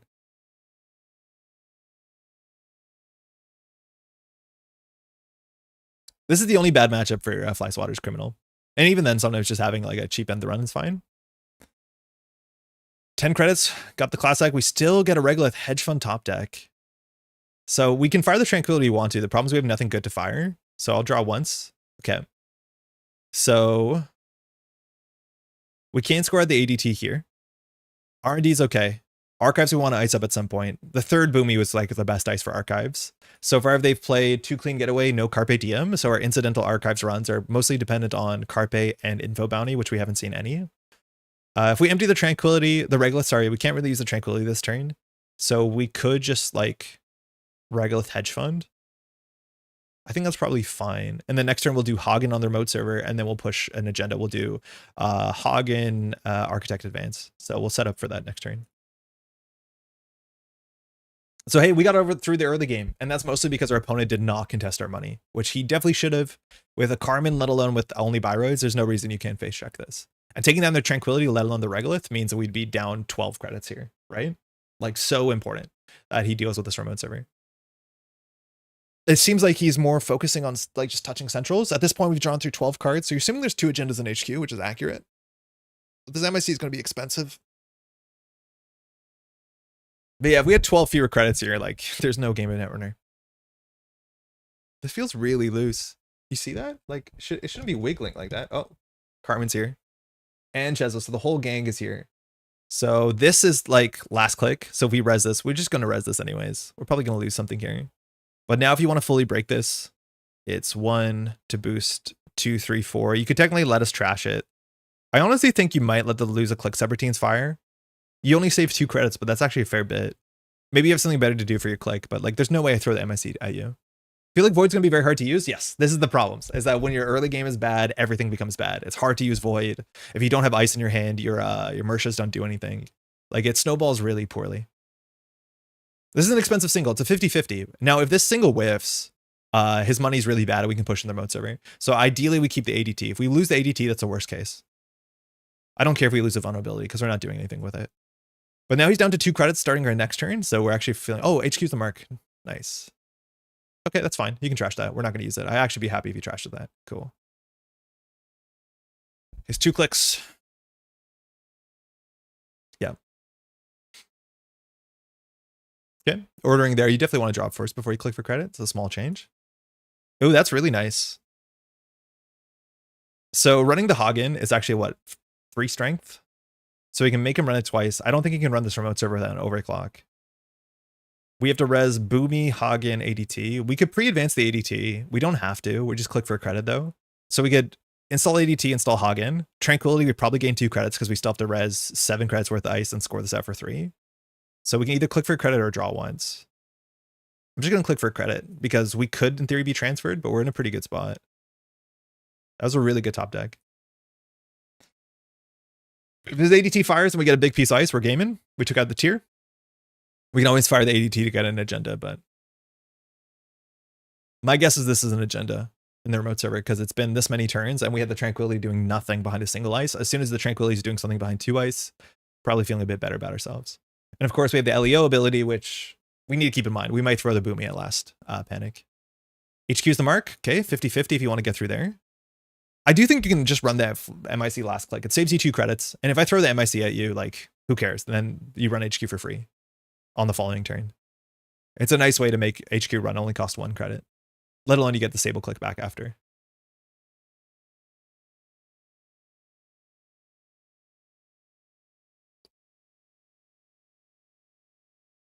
Yeah, if our opponent contested the Regolith, like you can imagine how bad this game would be. Let alone the Tranquility has given us 3 credits. The Regolith gave us its full, what is it, 13 credits? Like, that's our entire game in Netrunner. Load bearing as all get out.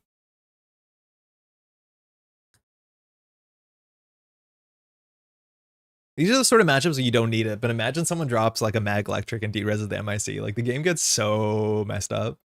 I think City here really needs to find some way to make the Carmen make sense into the Boomy. Whether it's just install a Revolver for a bit. Okay, that's good. That's passive. Great.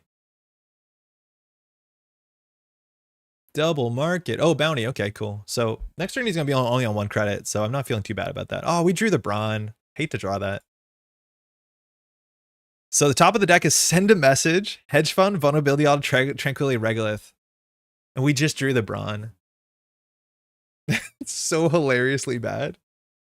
So if we install the Regolith, we can gain 2 credits, or we can draw a card, so we can draw the Send a Message. That's probably necessary, because I do think that he would consider running R&D if he gets the mark. Even just clicking through the Boomy is fine. Oh, that's awful. Yeah, the free Brawn would have been like, okay, we have a chance. Getting the free Brawn on the remote server. Unfortunately, we drew the Brawn, and we see 6 points, no Spin Doctor. So if we install the Send a Message, and sorry, if we install the Regolith in the remote server, we can draw the Send a Message. We'll top deck the Hedge Fund. I think that's fine. If he runs the remote server, like he can't beat the Hagen. If the Hagen fires, we take on the Chesva. I think that's the best thing we have to do here. So Send a Message, Vulnerability, Hedge Fund. No, it's Send a Message, Hedge Fund, Vulnerability, Tranquility, Regolith. Yeah, this is not good. And we'll draw a card to draw the Send a Message. So the top of the deck is Hedge Fund, Agenda, Trank. Like, we need the money, but like, man, if that was 1 card lower, would we be able to like just push out the Vulnerability? Install Advance next turn. If we push the Send a Message, we have to reveal it because you can't res it. So he would know it's in the remote server. We would still be on, well, we'd be on 10 credits. So he would have 2 turns to get into it, which like maybe we could have pushed it because he has kind of flown a bit too close to the ocean. And so now he doesn't have the credits. Hey, Laura. Yeah. Sometimes the deck is cruel. It is really bad. The fact that we're like so far from a Spin Doctor and we're going to be drawing 9 points. Again, the deck only has 8 agendas. We've seen 5 in the top 15 cards. Is that correct? No, 4. Yeah, this is the list from Toronto, Laura. It's like very much more reg than Mitra. But the biggest thing here is City needs like what's it called? Carpe Diem to get back into it because he's his money's bad. If he had a Archives mark, it's good, but I do think here he should just like run double click Boomy. Now the problem is I know what this card is. So like we don't care about the run. So if he just spends 2 clicks to get 2 credits for a click, like that actually we don't care about. So yeah, maybe in context of us knowing what this is, this doesn't make any more sense. Yeah, so this is functionally 2 clicks for 2 credits and information. So if you're going to click for a credit, I guess why not? But this is a hedge fund on top. Right? Because you run, click, click, get 1 back. Yeah, it's 2 clicks for 2 credits. Better than clicking for credits for sure. Oh, pinhole for a Regolith. That's really good. I actually don't mind it too much. That's most of his money. So next turn he'll start with only 2 credits again. And he doesn't have a Carpe Diem so far. So we have the hedge fund. So I think we do a hedge fund, Vulnerability, Advance, and get to game point. We know we're not drawing a Seamless anytime soon. So if we want to push the Send a Message, we do install Advance, Advance, Send a Message. He's on 2. Hagen. The thing is like the Send a Message, we don't even want to push out without the Brawn on the table because resing any of these for free is like kind of questionable. So we could push the Vulnerability. The next card on top of the deck is an Agenda, isn't it? Where are my cheat codes? It's the Audit. Yeah, so we can install this Audit, Hedge Fund, Credit, draw the other Agenda. I think we have to because this is the weakest server. Like, knowing the top 5 cards of your deck is an powerful ability. I hate that we don't have money on this. Yo, Jai, how you doing? Welcome. Do you install Rego, install Audit, Advance? If we kept the Rego, yeah, I think we would have clicked it for 3 in Vulnerability, Advance. We might, yeah, we keep the Hedge Fund for batting, I think. That's probably what we do. I just don't want to score this out. I'd rather score the Send a Message. The problem is we have nothing on the board worth resing. Actually, resing a Hagen for 4 is like kind of fine. What's the math of 8 Agenda Gaming? Sometimes you just weirdly flood it, but it doesn't feel like you're less vulnerable to singles. Yep. Okay, 2 credits clicklessly. It's not a lot of ice and not a lot of agendas, but all your ice you can click through. You need more ice, I think.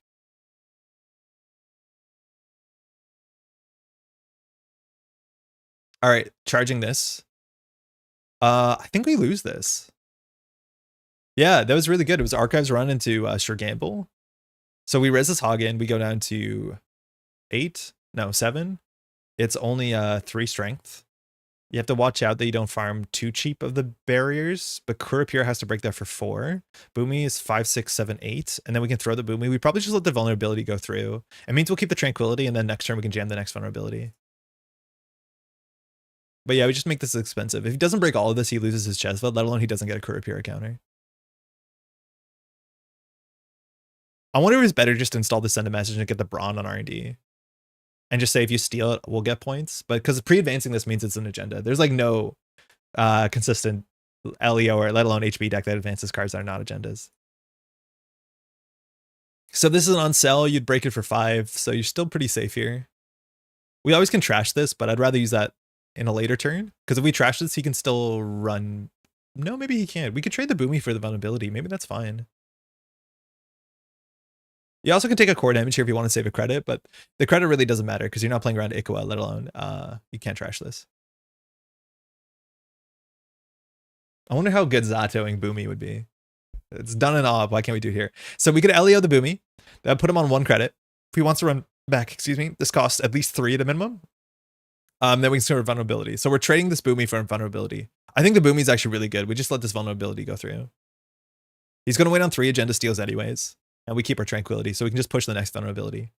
We'll be on 6. We're top decking. Andre, is the ban list discussion video ready to go? No, I don't have any ban lists. Safer just popped into the chat earlier saying that he's working on the article. And if the article is not done, commentary, generally like, folks, nah, it's all good. Generally, I mean, content creators don't have an article to read, so hopefully soon, but I have nothing. I hope everyone's nervous and excited.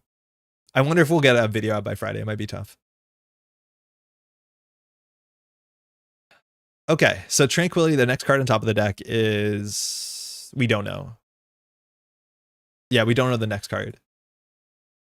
So he's on 2. If he rolls an Archives Mark again, he's on 4. And then he can probably like credit run it. Goes to 7, breaks this for 4, breaks this for 4. It's kind of expensive.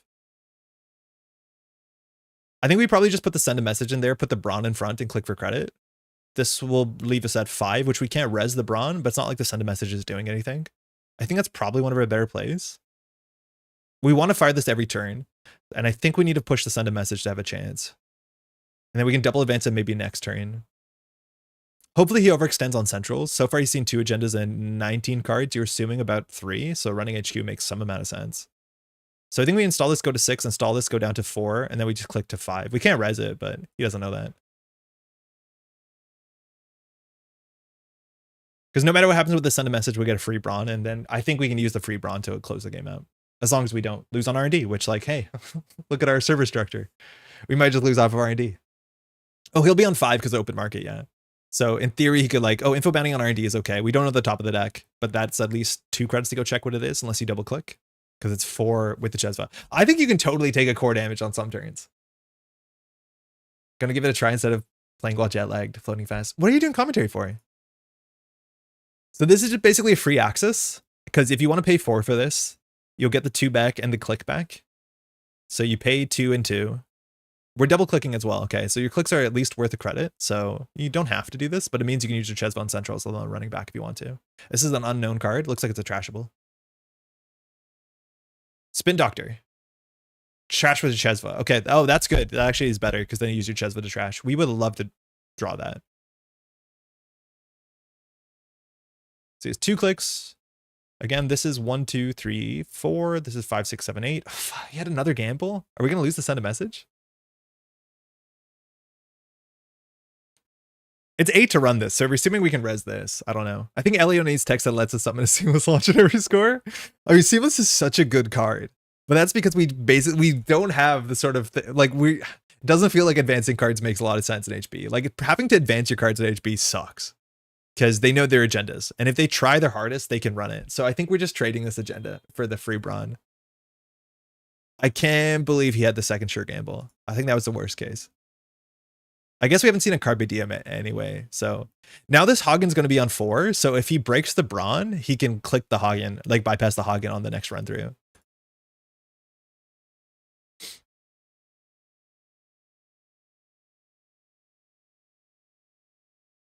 Again, we probably have a window next turn. We almost definitely do. We could consider throwing the Boomy, but then this just sits here next turn. New York City. Oh, no way. Kato needed someone for day 2, so I'll tag along with you for day 1. Oh, very cool. I might DM you about commentary advice later. Please do, Laura. I think we just let this go through as well. No matter what, if he steals this, he's on game point. He needs to steal 3 agendas to win regardless. But it drops him to 1 credit. We could throw the Boomy at him, and then he can just run back next turn. So that doesn't really help. Because he can click through the Brawn, pay through Hagen. Yeah, we just have to let this go through. If this feels bad, it's because it does. I don't think this is a great matchup at all. Like, I don't think you have a chance, really. I wonder if our macro game on the first turn was, like, kind of scuffed. We haven't been drawing well, and this is what I mean. It's like, you just feel like you're playing every card you draw, as compared to Oko or Op in the modern meta. Not all good. Where you have a bit more agency to pull cards out of your deck. So pre-advancing the Ramon Elio is the best feeling. I'm always happy when they run through. So we'll get the Brawn. Luckily, there's been no Hermes action so far. Okay.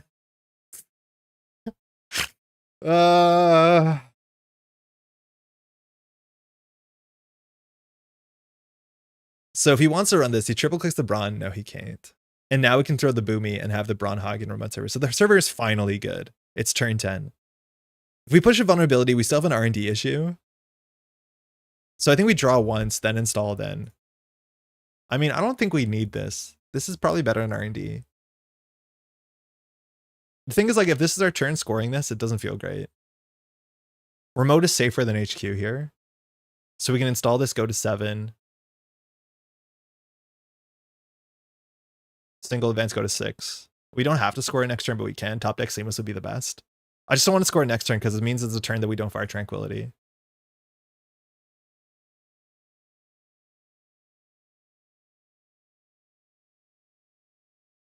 Let's just keep pushing. 580 cards we saw were surrounded by bronze. No, there was a Spin Doctor at the end. It was trashed. It looked like it, but there was a Spin Doctor that was the 6th card, which was trashed. So it was the 1st and 7th. It was Brawn on each side. But there was 1 card between. City just trashed it. Oh, nearly just bronze on both sides. Elio wins when the runners drag through the remote and loses when they just tunnel centrals. Yeah, that's actually the fine thing about us is like our board state is we've been okay letting our opponents spend 8 credits running through this over and over again. Because at some point they can't do it and our server gets better. The issue is though, like he can just throw 1 good run on R&D, we lose. There's only 4 agendas in 27 though. I wonder if we slow roll this and put Manigarm down next turn. That's my plan. If we can put something in there, hopefully another ice on R&D, just get the Tranquility, slow advance. R&D is the mark again? Fuck. Man, that was the worst mark this turn, I think. Well, maybe not, because he's actually spending real credits, but the game could be over right here. No twinning is good.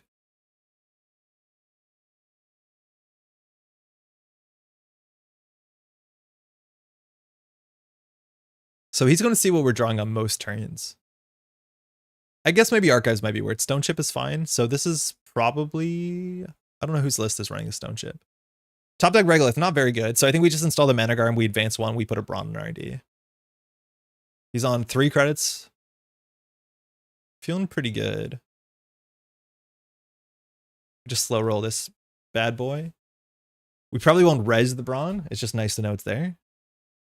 Back, I'm much happier with the ready now. What I miss when we do predictions. No prediction safer. I feel like we probably should do predictions. I just feel like this is a ban list that I'm going to be way off about predictions. My guess is that the ban list, like, if it's like a very minimal, I'm not envious of the SPT because I feel like this is a ban list that people are really interested in. And I've heard from so many people in the community that have so disparate, so many different ideas of what makes sense and what doesn't. HQ mark, that's fine. We survive a transfer, no problem.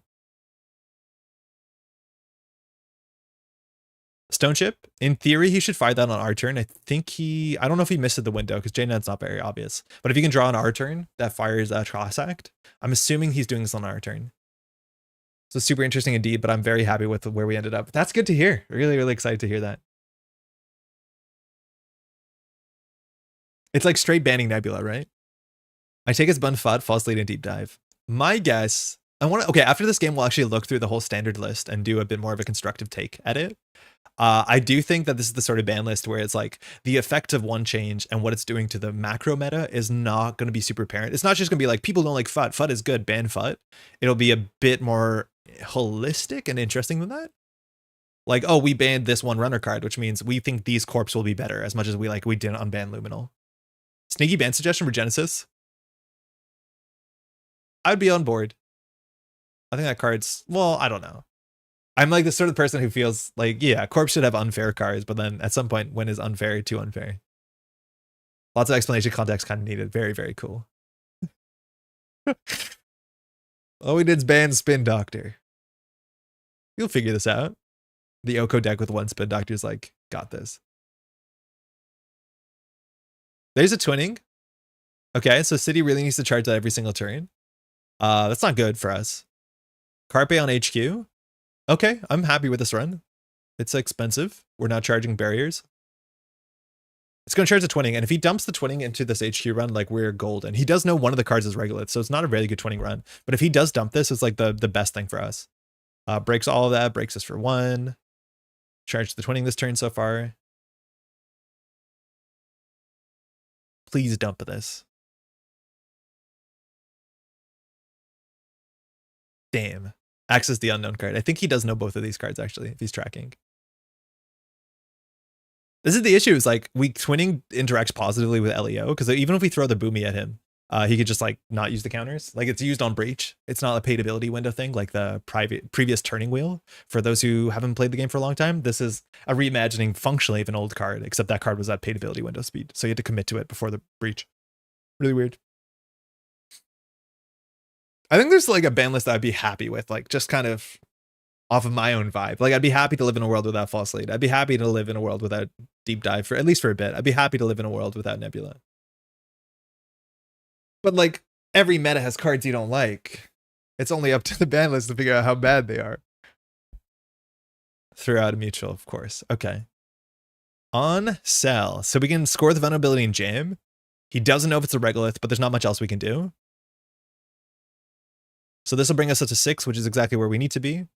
So this could look like game point, either on Seamless or just having a 3-2. So this might engender interaction. The problem is, like, he can send it R&D, no sweat and C3 cards, and like, we just can't beat that. So we're like R&D locked entirely here. I think unless he mismanages his economy, we have very, very slim to no shot of winning the game. So free Biobands with the Chesva, gonna charge the twinning too.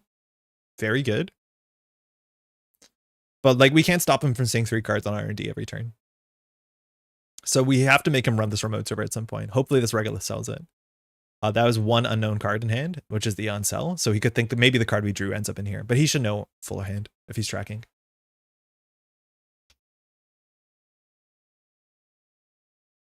Boomerang, okay. Probably on the unres dice on R&D. Oh, on the Braun. Okay, cool. He's biting the remote server. That's actually the way that we win.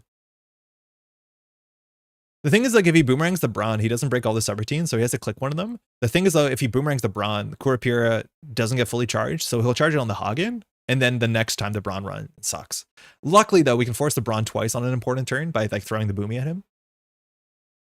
This is where like Scatterfield is cool, because if you have a server that's like Scatterfield into MIC into Braun or whatever, you can get that Scatterfield to become 4 strength suddenly, which only saves you 1 credit in this late state, so it's not fantastic. But in the context of maybe core, I don't know. We really need him to buy this, and it looks like he's bought it a bit with the Boomerang. Because we're so much more scared of run 3 on R&D. But if he overextends on this remote server, it's still really expensive, right? Braun's 2 and a click. We have an ice in hand. He doesn't know that. So if he thinks this is the card we jammed, he doesn't have to play around the Braun subroutine because there's no ice in archives and then supposedly no ice in hand. Hagen, you break. Probably want to break all of it. And then Boomy, you can take the core damage. So this is 3. This is what, 4? 7. So if you triple credit, you can run, but then you like lose to LEO. So like, this is also the problem is like sometimes the server gets too good that they're like, there's no point, and they just tunnel R&D, which is like how you lose anyways. So you always like, you need to make the server appealing, but not too unappealing. Because if our opponent gives up on the server, I think there's no chance we win the game. Because just seeing the top 3 cards of R&D, especially if he trashes the Spin Doctor, we have no way of drawing an agenda. Trying to come up with what I'm going to play on Saturday. I was a hot take on Neurospike PTU.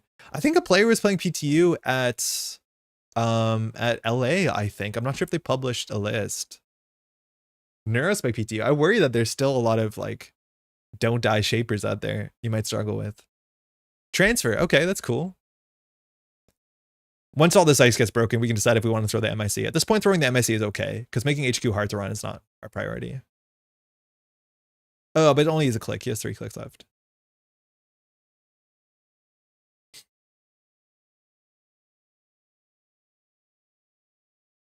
So if we throw the MIC, he loses a click. That's not that good. So let's see if he accesses 2. He doesn't. So he sees the Tranquility Home Grid. So that's important because there's one card he doesn't know what it is. So either it's a Reg LEO in hand, or it's not a hard read to think the Reg LEO would make it in the remote server. The problem if it's the winning agenda on 3 credits in the remote server, we still win next turn. He has to either consider using the twinning or clearing the tag, because we will definitely trash the twinning if we don't lose this turn. I'm assuming his deck only has 1. So then he has to win off of Wake if he's on Wake.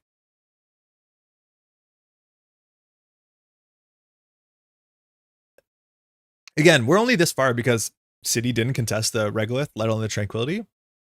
We do not feel like we're in control.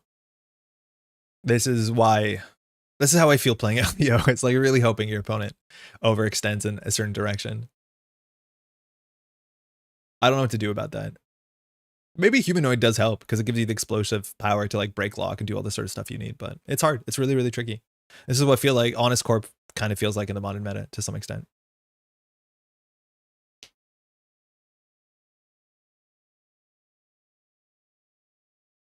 Sprint feels maybe important. Yeah, I know. It's a card that I usually play at one of in all my core decks, and I'm like, oh, this helps you in the early game.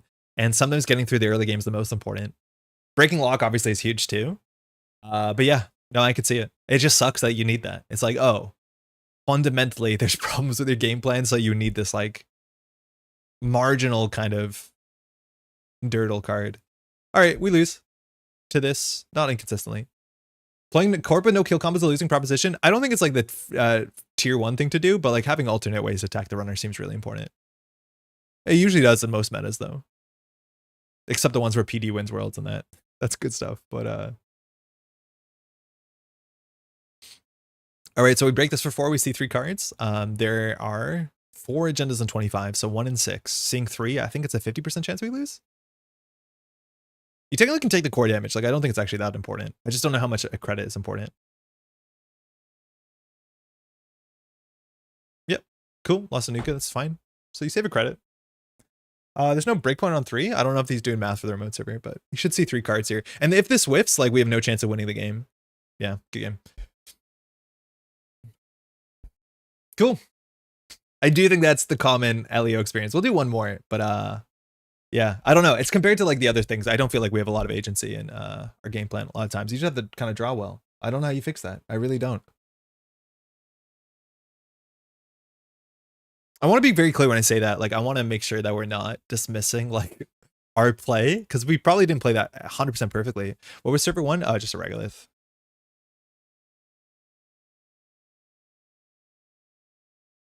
4 in 25. Yeah, but it's 3 out of 4 in 25. So I think that gets close to 50%. Hypergeometric.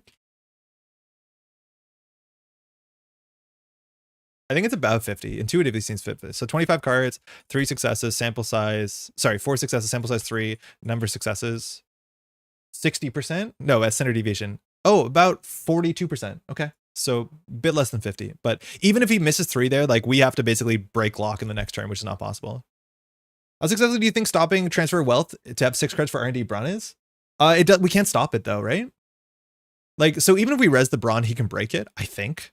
But MIC doesn't stop it. It just makes him lose a click. So we can't stop it. We can just make him have 1 Fury click. If we had a Biroid on HQ, we could have considered it.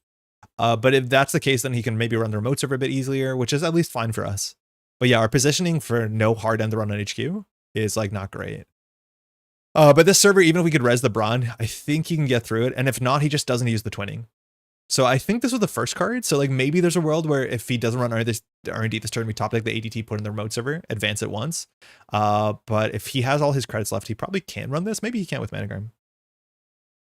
But gender draw is the issue. Digital rights management is still legal.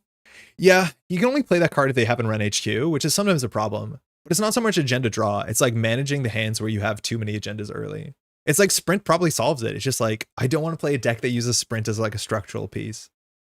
Twinning's ubiquitous in at least 75% of the decks. Yes, if you're not playing Shaper, you're probably playing Twinning, for sure. And at least we have ScapeNet, at least. Hey, good game, City. Yeah, I don't think we have a way of winning from there. Yeah, the deck only has... Wait, did I count? No, 4 agendas, yeah. The Ingaton, the Send a Message, and the Architect. So like it's a 42% chance that we lose off of R&D there. But let it go. If we don't, we kind of get locked. Why not Leo? Because it doesn't really do anything, right? So when you're running the remote server, if I trash the Boomy, you can just run back and break a Hagen. And then sure, maybe I score a vulnerability audit that doesn't have text, but now my remote server is just a Hagen you break for 4 credits. I can't win the game, right?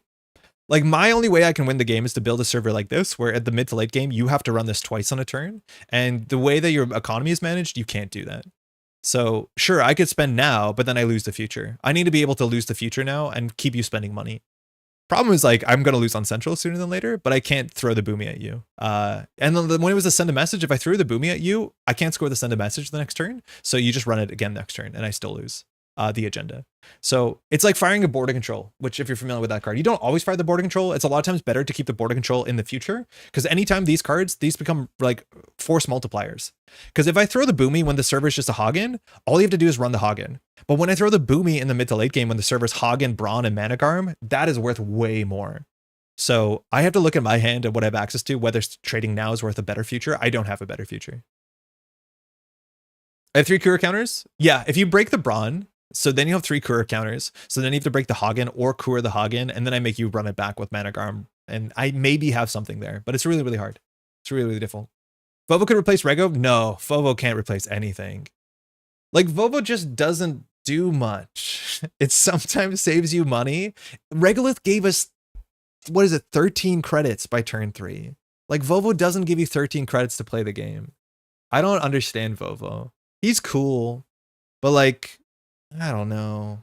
It just doesn't push you forward. It doesn't give you the credits you need to res your ice. Like, if the Brawn was 4 credits or 6 credits, we still have fundamental issues on turn 1. Let alone they just maybe don't run that server, and maybe that gives you protection. Seamless is far too load bearing a piece in HP scoring, yes.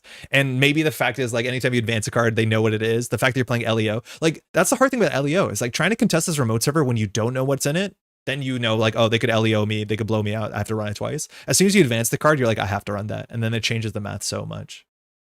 Love Vovo in any HB more than 12 card ice deck. Yeah, I don't know if I've seen Vovo in any HB deck that I've been like really, really excited with, unless you're playing Stegodon, in which res D-res is part of your game plan. It's just the slots are really, really hard. We didn't land at Antil, but we like, imagine we didn't run the Regolith. Like, imagine the Regolith was Pinhold or a City. If you ran the server 1, which I do think you should, like, denying a Regolith, let alone a Tranquility, is so important. It's just like a non-game. Like, we functionally don't do anything. And this Bobo pops off more often, saves you 1 credit, then gets trashed. Yeah, that too. It's like in your early hand, or you draw in the mid game. Like, it doesn't, like, okay, they run the remote server. I res the Vovo. I res the Hagen for saving 1 credit.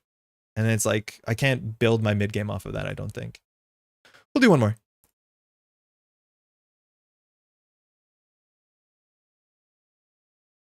This is list run drafter. Yeah, it's running 1. Things that recur ice out of archive seems really important to LEO. I don't know if I'm, so I think JM, if that's what you want to do, I would actually rather run Ablative Barrier or Mitra.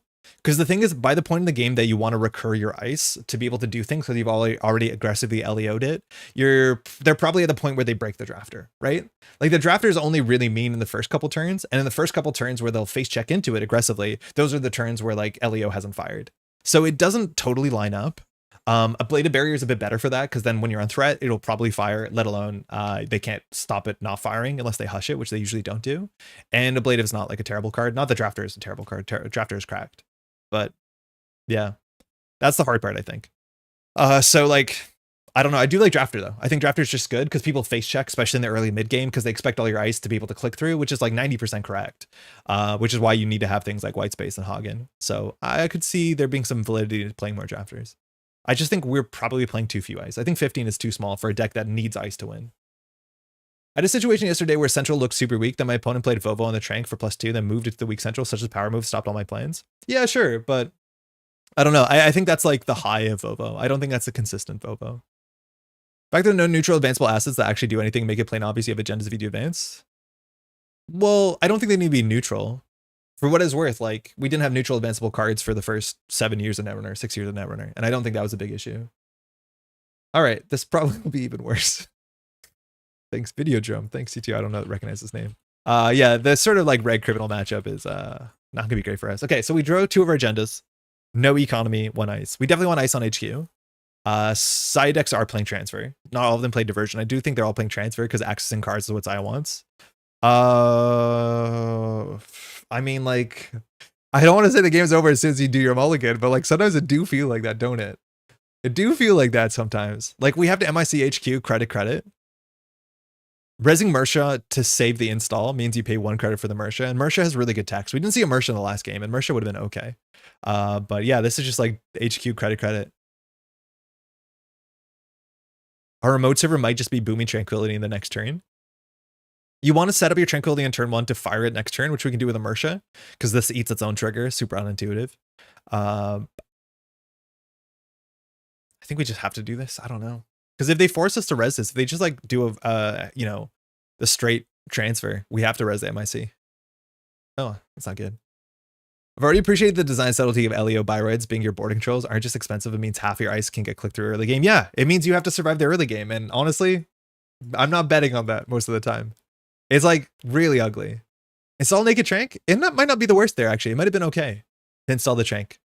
I don't mind that. They're down on 2 credits, so they really need a clean to get out of this. All right, I'm going to leave R&D open against Zaya. I mean, Boomy's really good into R&D. And stop Zaya clicking for a credit every turn. Yeah, maybe the Trank on the table was fine. I don't expect... It's not like they drop Miss Bones, so they'd have to like clean Getaway it and hope it's not a Spin Doctor. Which like, I'd be surprised if it was, but maybe it is after a mulligan. So the question is whether we ice the Boomy or we put that on R&D. I think we can just let the Trank go. If he trashes it, if they trash it, we're fine. So I think we do Tranquility, Boomy, credit. It's like not the best remote ice. It's actually pretty good though, because you can trash in the mid to late game. Yeah, no, I don't like that. This tells us that we only have 1 ice in hand, which like, it's gonna happen. So we'll just leave R&D open. I like investing in Mersha credit. I want to fire the Mersha off the Trank next turn, because otherwise we don't have a target. Cool, so we can just let this go through. We don't have to res the Boomy. If we res the Boomy, they click through it, and this Trank, they're gonna get the 4 credits no matter what. They can't trash it. Dice Mulligan has that HBS felt to me this entire match. Is the deck building problem how to balance virus and ETRs? Yeah. It's really hard. This is where I also don't love the double on-sell. I think the on-sell is fine, but I'd rather just have a reasonable ice. So that was a click and an access and a credit. They have Cradle, so MIC is 7 to res. They don't break it well, though. They break it for like 6 credits. So kind of ugly. I think we draw first. Or we just do credits, yeah. Like, this sucks. We can't push out behind a single Boomy. How much ice was I playing in LEO? Hold on, I need to check. This feels like way too little ice. Where's JNet? Or not JNet, MRDB. Oops, I just closed the list randomly. 1 second. LEO, not core damage. Nice try. Space Lions. 7, 8, 9, 10, 11, 12. I'm 15. Wow, not even more than that. I'm out here struggling. ETF gaming, yeah. I just don't know how you can play Mersha that consistently. Like, look, this is what happens in core is like they get their breakers down by turn 3, and it's like, okay, well, I got problems. So the only way we can get through this is by having a really good piece of ice. I mean, that's something.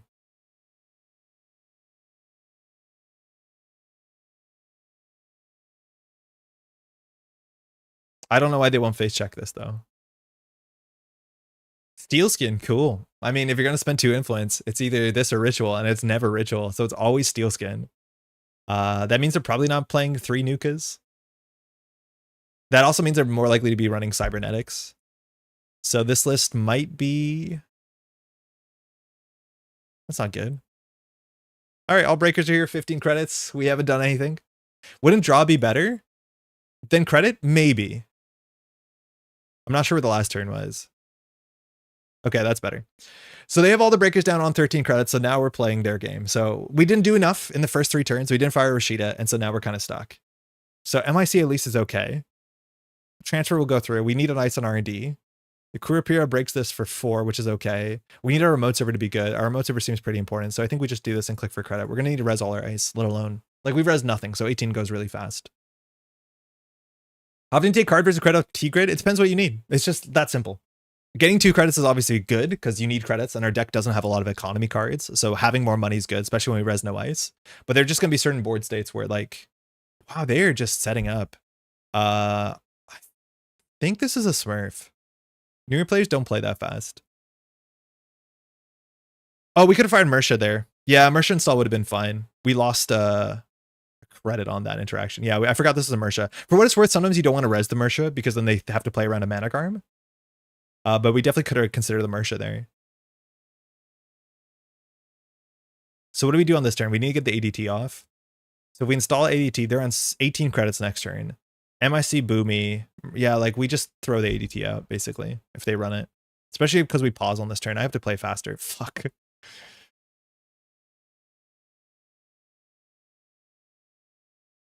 Yeah, the Mersha install was fine, but for what it's worth, I actually think hiding the Mersha, not that I do it intentionally, at this point, they have to play around Manic Arm, which is a bit more impactful than Mersha.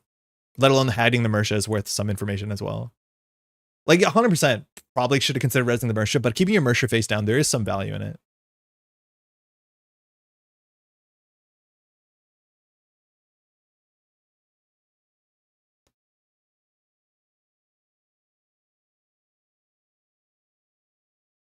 Lost click and credit? Yeah, sort of. All right, running first click. Res for 7. Revolver breaks Boomy for 2, which is also pretty good. So break for 6, excuse me? 2 plus 3? 3 plus 3, yeah, very good.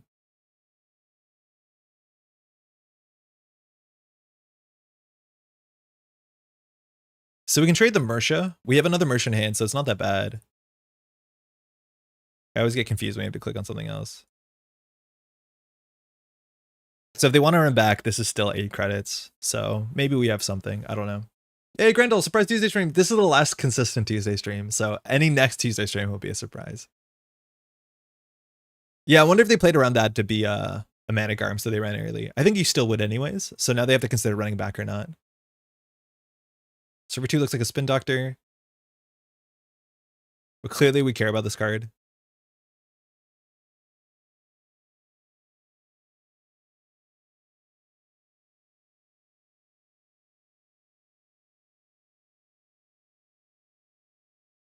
Like, their play has been really passive so far, and they basically said, I'm going to get my breakers. Okay, so if we res this, we go down to, this goes to 7, and then we go lose 3. So we go down to 2 credits, which is enough to score out. I think we have to consider resing this. Because we need our ice res, but we're going to go down to 2 credits. That's enough to score this out. So they pay 6, which is a lot. They're going to get 6 back and 1 more from Zaya.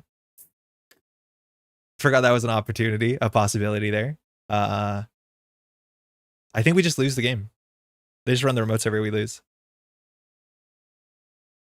Yeah, good game. Yeah, okay, sometimes it do just be like that.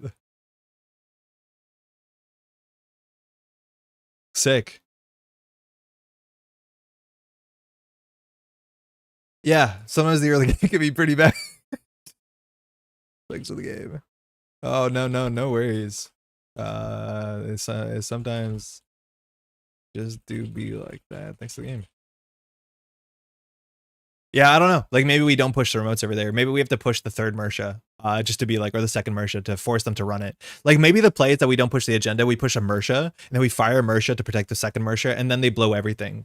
Like, if that was the 2nd Mersha, maybe we actually have like a cool line there. But then we have 2 agendas in hand. Yeah, I don't know. Like, it does just feel like that. I was going to suggest 2nd Mersha on HQ for transfer.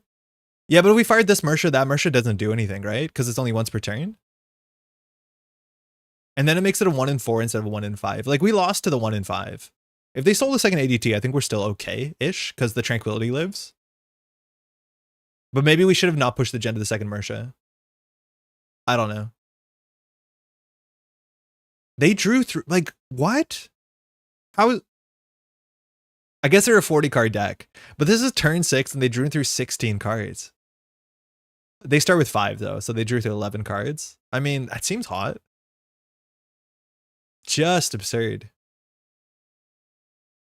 All right, run it back. Rip Crisium Grid. I mean, I don't even know. I was surprised that there was nothing Crisium like in Elevation. Maybe that's not something you want to be evergreen, but like that sort of effect has just kind of been part of Netrunner for the last decade, it feels like. I remember the time that Crisium came out in the data pack, people were like, wait, this changes everything. And it like kind of did. It really kind of did. All right, this hand is fine. I'm not going to complain about this hand. It has money. It has end the runs. It's Sable again. And I want to just say the red crim matchup is not a great matchup. Thanks, you too. And it's all we played today. So if it looks bad, it's because it is. We would definitely love a more beefy ice on HQ, like an MIC would be fine. It's hard sometimes to play the ice you can click through because they can just like click through a bronze to land the transfer if they think it's that important.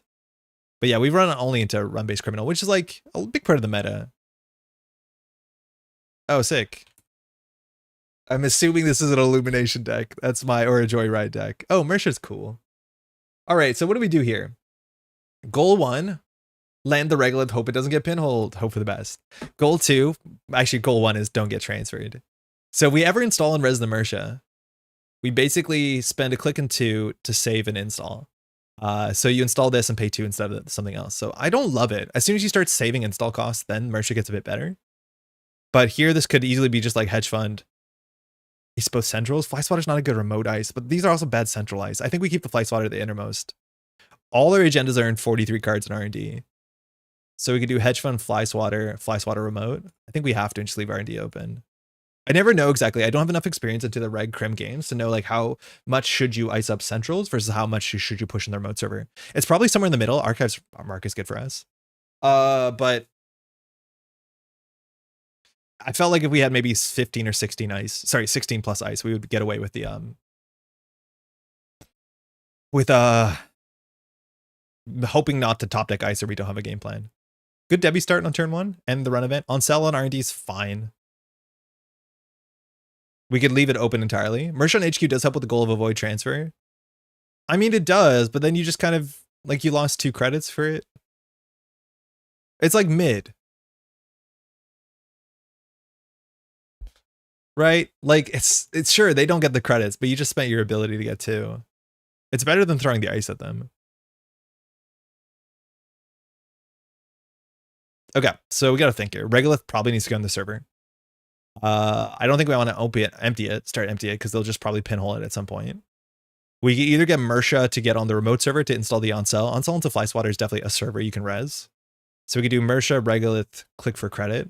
We could also just put the Spin Doctor on the table, which is fine, and triple install. Yeah, I'll try that. It drops us down to 7 credits. This also makes the 50-50 into pinhole worse, but let's empty your hand into a Spin Doctor, which is like kind of suspect. Because now if they run the spin run HQ, we don't know what they're running into. That might not be the play.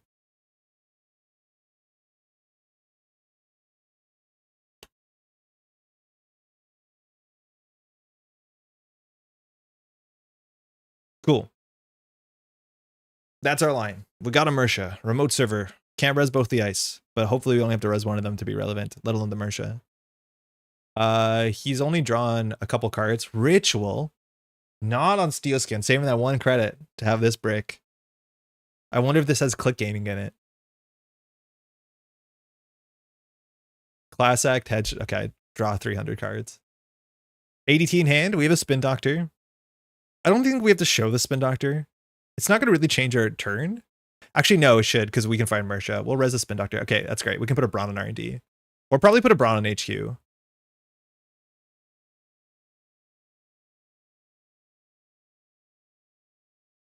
Okay, now she's doing stuff. That's good.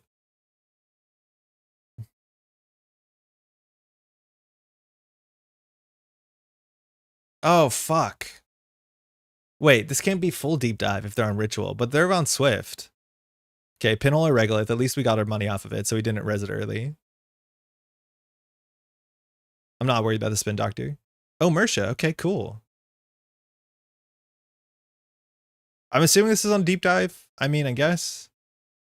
You could just play Swift and have enough run events with Debbie. That also could make sense. The amount of stuff they do per turn versus the amount of stuff we do per turn, like, it is so absurd, the difference. Like, how many cool interactions Steven could do on his turn, and then we're just sitting here being like, I think I'll take a Regolith, jam an Architect deployment test, hope to top deck an agenda. I do think here we'd probably do Regolith ADT install advance. We just can't hope that we top deck a Seamless. DD Sable's still a cool deck? No, I don't think so. Cool is obviously opinion. I'm so sick of Deep Dive, let alone in Sable. So just annoying. At least this is a good play pattern into Deep Dive Sable. Just do nothing. Deep Dive twice in the same turn. It's, I don't know. I think it's just fundamentally bad Netrunner. I'm assuming this is some sort of weird combo deck. Breakers get in there. No free lunch. Okay. Got a bit of... I think we just score this. Hopefully jam the next agenda, honestly. Managram, Vulnerability, Ingaton, ADT.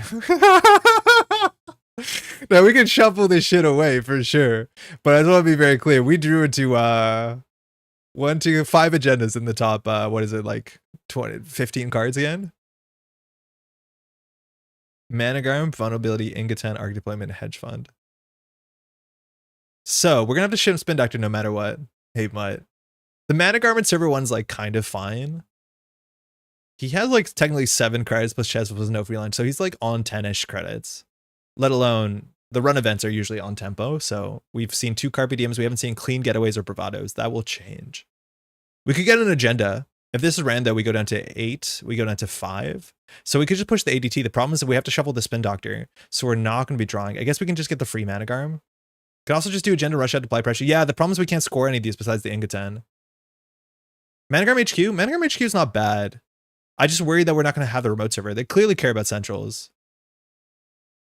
I think the agenda push would be fine if we had a Seamless. I just don't want to spend my turn scoring an Ingaton just to go to game point and then lose on 4, which is like what's going to happen against a deep dive deck. Getting closer to 7 is important, that's for sure. Managram on HQ is not bad. He might just pinhole it. I actually like that. I think that's the best we have. We should remember to spinny before anything else. Yeah, Managram on the remote server is also like a consideration. Luckily here we at least can jam the Regolith. And I don't think we want to draw the vulnerability. R&D is the mark. So we're going to have to Spin Doctor no matter what.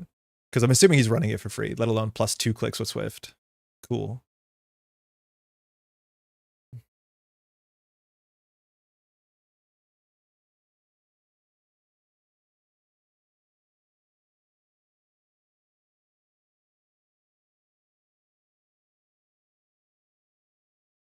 Yeah, I think just the ability to see more of your cards is like the struggle in Standard right now. If you don't play like Aoko or Op or Nuvang, I don't know. You just don't see enough of your cards. I think we'll just put Mersha Hedge Fund. Now it's full random off the top. 1, 2, there's 6 agendas on 38. So a bit more than 1 and 6. A bit less than, yeah, higher than 1 and 6. 1.62 or something. Gain 2 clicks.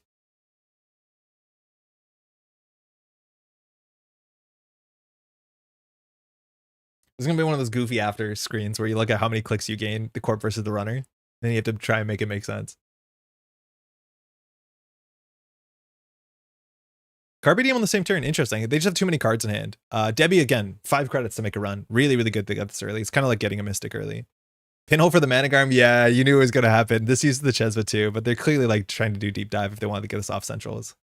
So at least they kept them a bit busy. Unfortunately, it only used 1 credit outside of the Chesva and the run itself. Drafter on R&D ain't bad. I think we can start with the Spin Doctor. Then we can do regular and remote server drafter on R&D, I guess. Fuck. Wait, maybe this is fine. If we do ADT advance, we're on 12. On sell into Fly Swatter, they can't break either of them. I think it's the best we have. And just say like we're gonna lose in the late game, so we might as well just like hope that we draw and push. Has to be an agenda if we advance it. This Debbie also is setting up for like their deep dive triple run turn, which R&D is the mark again. Sorry.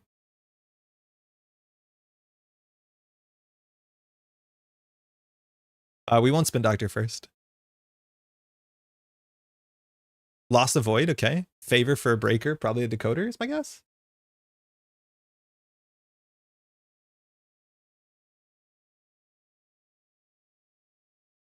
Go for the killer. So Fly Swatter doing something.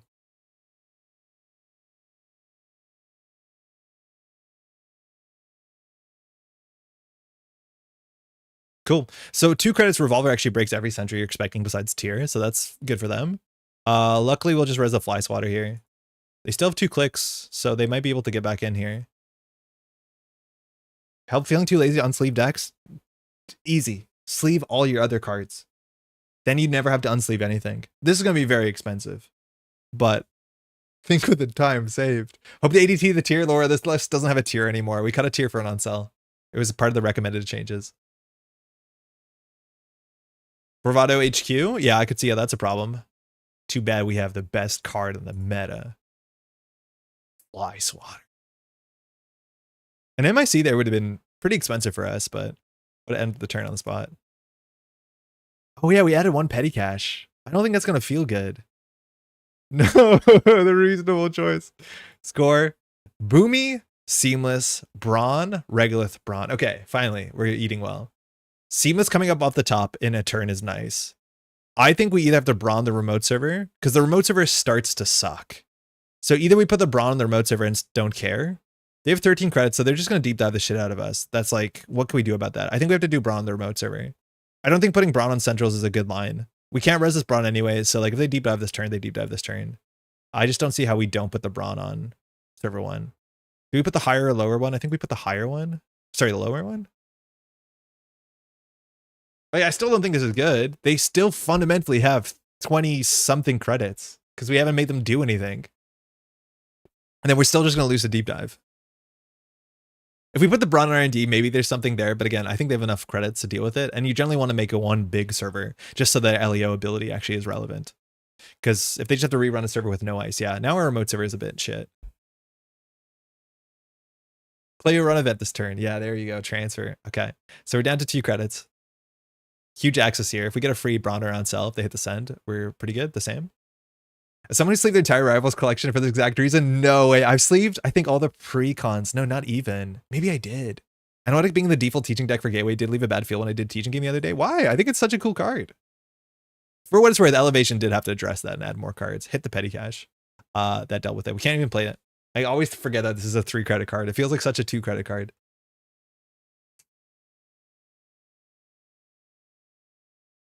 Player asked me to pull out my punches and dumped hand doing things before running into 3 advances on it.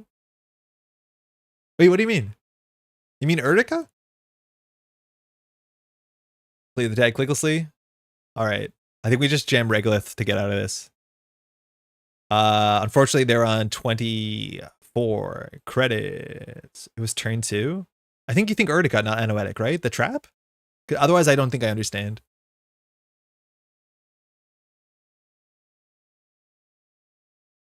I think this is the last LEO game we're going to play today. I think it's like very obvious like where my struggles with this are. Playing against Red Crim's not going to help, but yeah, we just don't really do much.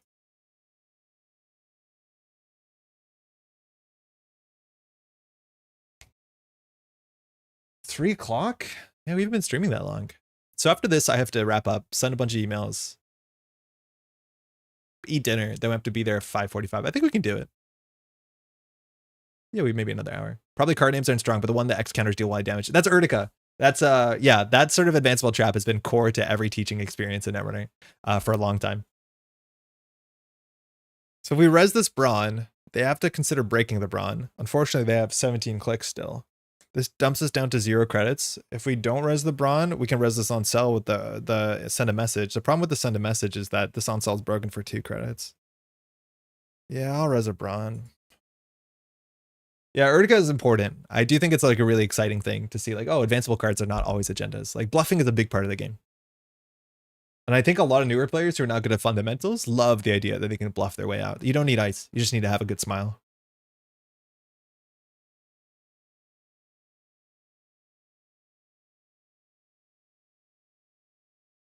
Okay, break for 8 to them Cheswa, and you get 1/3 off the next one. So we're at least making credits, but again, Debbie has 11 credits. Send a message. Okay, at least we get the on sell. This server is not that bad, I guess. On sell is 2 credits. It's 3 bullets though, so it's not super sustainable in the long run. We're gonna deep dive this turn. Cool. The game probably It actually can be over because we're running a lot of 3-pointers. Do we do Spin Doctor here? Thinking.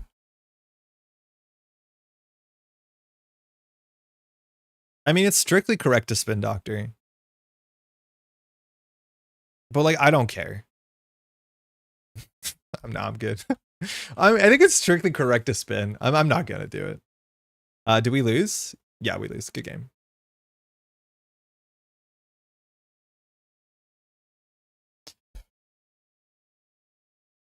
Hey, Aris, how's it going? Clicks gained 43 to 24. Swift plus Sable to Ritual for 4. Oh, neat. Yeah, I guess when they see the Ritual, they can do it the other order. That's kind of cool. Because you can gain the click first by running and then draw 4. That's neat. I haven't heard anyone talk about that. For good news, congrats on good news. Thank you, Eris. Thank you. Very nervous about next week somehow. It's just been a whale. It's been a minute. Hey, cheers. All right, let's do a little quick conversation where we're going to look through all of Standard and talk about what we think could possibly be on a ban list. Just want to check my email, seeing if there's anything in there with ban list in its name. No.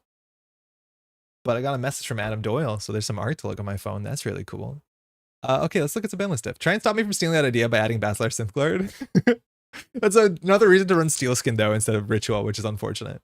So let's go look at some cards. How do you do advanced? Okay, hold on. Let's start here. We'll do a little ban list breakdown. So if we go to more, we can go to ban lists. And we can go to standard and we can see what's on the current ban list. Always important to say what can be unbanned, and we can talk about why. We'll start there. Okay, what could possibly be unbanned? Because that's always an interesting starting point. A lot of these cards I'm happy are banned, so I'm not a big proponent of unbanning some of these cards, but let's see what we have here. Oh, I guess, yeah, we have to open up all these cards. Reality Plus. The first time each turn the runner takes a tag, gain 2 credits or draw 2 cards. There is a small world where this could be unbanned, but I'm pretty sure Elevation was designed around it. We don't see a lot of Oppo in the modern meta, and I'm happy with that as much as NBN has kind of been a bit pretty rough modernly. So I would be surprised, but I do think if you want NBN to do something, that's definitely one way to do it, but it just seems to go against the last ban list. Same with Drago. I think Drago might be a bit more problematic. We don't have, the kill combos are a bit harder, that's for sure. But with Profidivost, which is where Drago came alongside, I can't believe this came alongside Profidivost. I don't know. My top bets are Tsahia and Deep Dive. Yeah, I can imagine so. Thoughts on Moonpool plus Stone Chip bans? I feel weird about Stone Chip. I think like banning Stone Chip as like, oh, there's a don't die button. It's an interesting card. I wish the don't die button cost at least 1 credit. Like 1 credit, fine. Just make them spend something for it so they have to consider it. Make it 2 influence, that sort of stuff. I get it. I feel like the game right now, my guess is they would actually want kill to be sharper, more, as opposed to make the defense less good.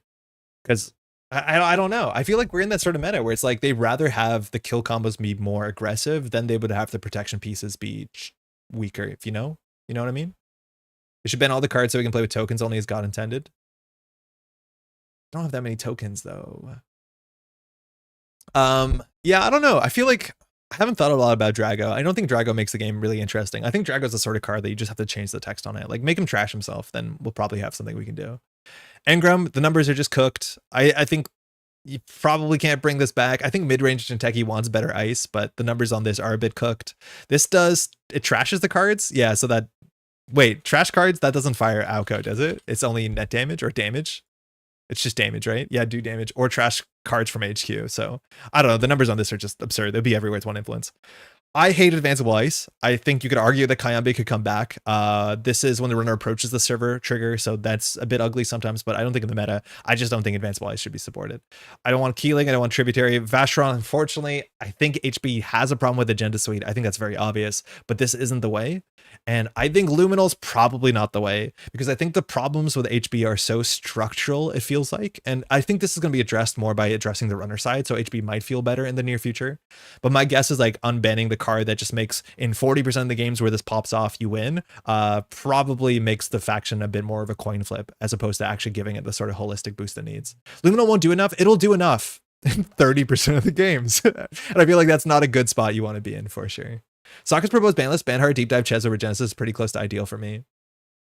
I think I want to keep Chesva unbanned. but I don't know what to do with that. Like, I'd rather, man, Chesla coming down is messed up. Like 2 crits a turn is just kind of messed up. Talk about Rizeki, right? Like, it's really, really hard, but I'm not sure. Bologna, I actually could see it. I don't know. I could see it. I think there's probably some knock-on effects where like now you can build decks that are just 3 Bolognas and then 3 the next big thing, and that will be an issue. I think Bologna is also going to feel fine in probably Nebula, but I think next big thing might even be better. I don't know. I think NBN scoring, NBN doing literally anything in the meta besides Nebula is like probably good for the game. This card is pushed in the context of measured response, in context of Oppo. Obviously, this card's really, really good. I'd rather Twinning go over Chesva. Yeah, me too. I actually think that'd be way cooler if Twinning went over Chesva. I actually really, really, really like that in hindsight. I think if you have to play Wake as your multi-axis, that's a lot harder. And then you could actually play like some of the weird multi-axis pieces. It's weird. Yeah, I actually really wouldn't mind Twinning going.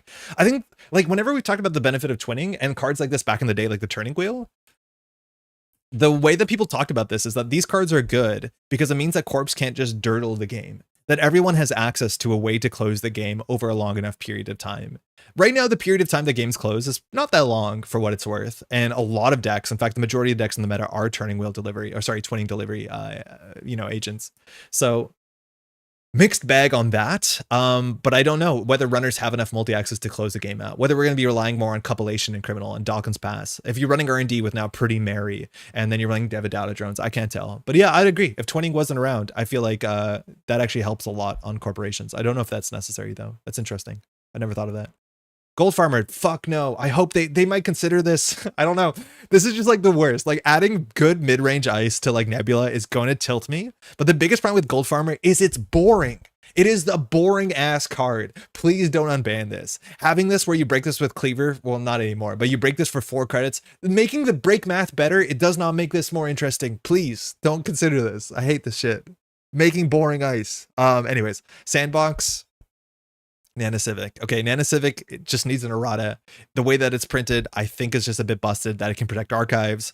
I think there's probably some decks in the meta like Alco that would actually want to use this to great effect for many reasons. But Nana Civic just seems like a bit of a design miss. That's fine. They can revisit that in the future if they want to. And Sandbox is the card that like would boost up every reg deck.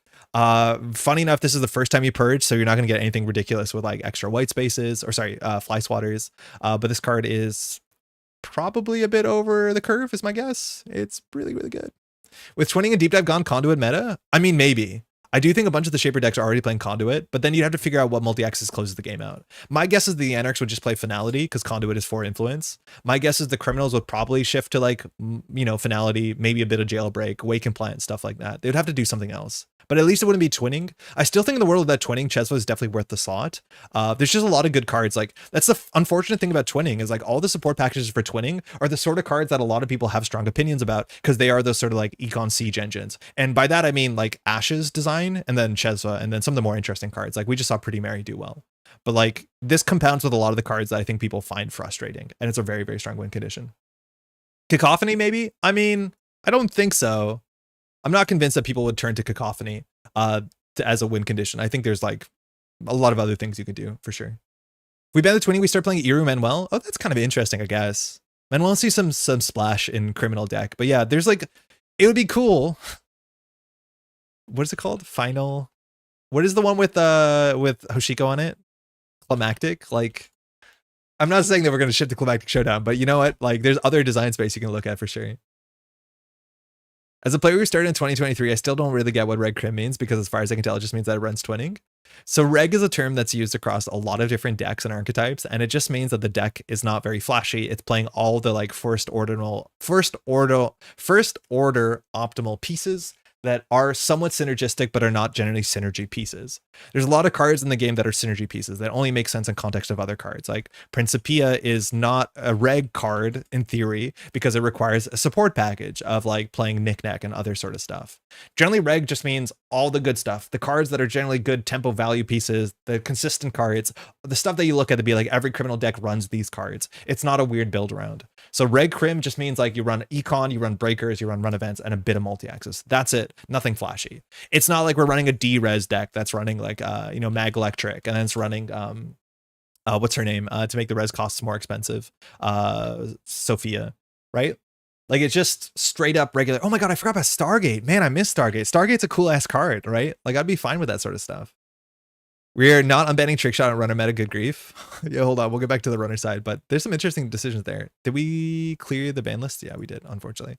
All right, runner cards, Creative Commission. I'm fine with this band. I don't think runner needs more uninteractive money. Rozeki, probably not. Endurance, probably not. Cleaver, not. Moshing, been happy with Moshing being banned out. DreamNet, I think this can come back. I think DreamNet is likely to come back if they ban Hoshiko. I think they're at a point that considering banning Hoshiko makes some sense. I think Hoshiko is just kind of been the same deck forever. I think there's some good stuff Hoshiko teaches you for sure. But I think if you want to make the rest of the Anarch pool do anything functionally, really, outside of Seb and Essa, you probably should make Hoshiko not the first order optimal option in a lot of places. And I think that means DreamNet can come back. That will help in a lot of ways. People want to run more. That might be nice. DreamNet unban, I'm like pretty into this. I like to take Nayeti and ban Moonpool and Stoneship. I'm not sure about Stoneship. I think Daogen, you have like a lot of interest in banning Stoneship. That's for sure. I've seen so many games where like 2 Stoneships, I guess I lose. Which like, yeah, that's a play thing. My prediction, Deep Dive, Petty Cash, the one card from each runner faction, Devil Charm, Revolver, Propeller. Weird calls. Devil Charm, Revolver, Propeller. Propeller is messed up. That's for sure. Devil Charm shows up in one in every like 60 decks at a tournament, it turns out at this point in time. It's frustrating though, but I think we're hoping that people forget about it. The thing is like not a lot of people are scoring behind Big Ice, and if they do switch back to scoring behind Big Ice, I would revisit Devil Charm and Seb and all that sort of stuff. But right now, trashing a Brawn on site is not like the thing you have to do. For sure it's not the definition, but if an optimal card, what is more optimal than twinning? Well, twinning is a red card, right? It is just like a consistent multi-axis piece that doesn't ask more from you. Daily cast, I think I've been fine with this. Again, I think the economy on runner side, it's a bit more interesting than it was, so that's fine. Man, the numbers on Bugalter, there's no way that this can come back. It's just too good, isn't it? It's really good. World Tree can't come back, Turbine can't come back, Trickshot can't come back, is my guess. I don't know. Maybe I could change my mind in like the context if we figure out what's coming off the ban list or what's coming on the ban list. Maybe that makes sense. But right now, I think obviously only corp stuff, it seems, if you ask me, are coming off, potentially if at all. But we could also get nothing off and I'd be totally fine. No one in history of Netrunner Resident Enemy, honestly. I mean, yeah, DreamNet's a fun card. Like, this is the sort of card that helps everyone. If you want to run, you want to draw cards, that's fine. It makes Link slightly matter, which is maybe something NSG is a bit careful about, because then people have to ask, like, what's that symbol mean? And that's like an uncomfortable conversation to have all the time. But yeah, it's like, it's a fine card. I've played so many decks that struggle with a bit of like, you know, a bit more card draw. So like this can help card draw on criminals, so they're not all like spending 6 influence on card draw from Shaper or whatever. Let's look card search. Advanced, card search, Z, standard. Side is D, corp. 300 cards. Images sort by faction search. All right, let's talk about it. Let's get R+ back. Not sure. DreamNet makes Lad Cyber Trooper a great thing. I don't know if playing Cyber Trooper is worth it. If you build around it, maybe. Maybe you do. I think it helps Az too a fair bit. Not that I don't know how Az gets Link, but like Az wants to run and wants a card draw engine. You can play Zenith, but people don't. All right, my ban list, it bans Stegadon. Why? No reason, just preparing for the future. The ban list team just writes a cryptic note. We found a deck in testing that we don't want you to play, and Stegadon just gets banned. Everyone celebrates besides the 2 or 3 people who are really sad. But yeah, they just say that preemptively we want to get ahead of the solution, the problem that we expect. That's going to show up in 2029. So they just ban Stegadon. That's great. Hard agree, let's go. Safer, I mean, just edit it again. Open up the document. Because there's a living example of why the entire influence system is messed up. I mean, kind of. If you put it at 5 influence, I think the numbers are still a bit too good. But like at 4 influence, it is, I don't know, maybe it's not even the de facto killer anymore. Like Revolver is really good. Madani Cyber Trooper is busted if you get a draw on a credit. Madani? You think? I don't know. I think Knick-Knack becomes interesting again if you want to run every turn. Like that all, like the knock-on effects for some of these things are like really widespread. Like if you have DreamNet and so now your Shaper deck has a reason to run, and that's one of my big complaints is like Shaper doesn't have a good reason to run unless you're exactly playing Knick-Knack, which a lot of top players don't think is the thing you should be doing, as much as there are cool Knick-Knack decks and they have been doing well. So don't let me discourage you. But yeah, I do think like DreamNet might be a reason to run, which like generally the game's a bit more interesting. Catalyst is digital? Yes, you can play it in Nova. Nova, exactly. Yeah, Nova can play DreamNet and get digital. They banned Stegadon, there would be a partying in the streets. It would be such a cool day. Just get it. Just do it. Vacheron should stay banned. I'm like a pro Luminal fan, but I don't think it's going to solve the issues that the faction has. We're going to ban Nightmare Archives too, right? HB is hard to talk about because like I just think HB needs help. The agenda suite sucks.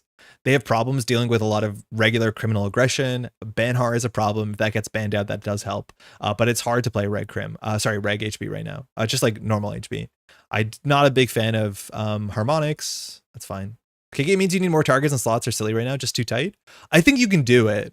I do think the KK decks might be a bit more rig fluid than a lot of the like sort of stodgy classical shaper decks where they like get to a late game state. So I think there's something to it. But if you play like the Principias, you play the what's it called? It's the Coalescence. You'll find out whether that is better or worse than just playing what's it called? Spec work. I think it's probably worse.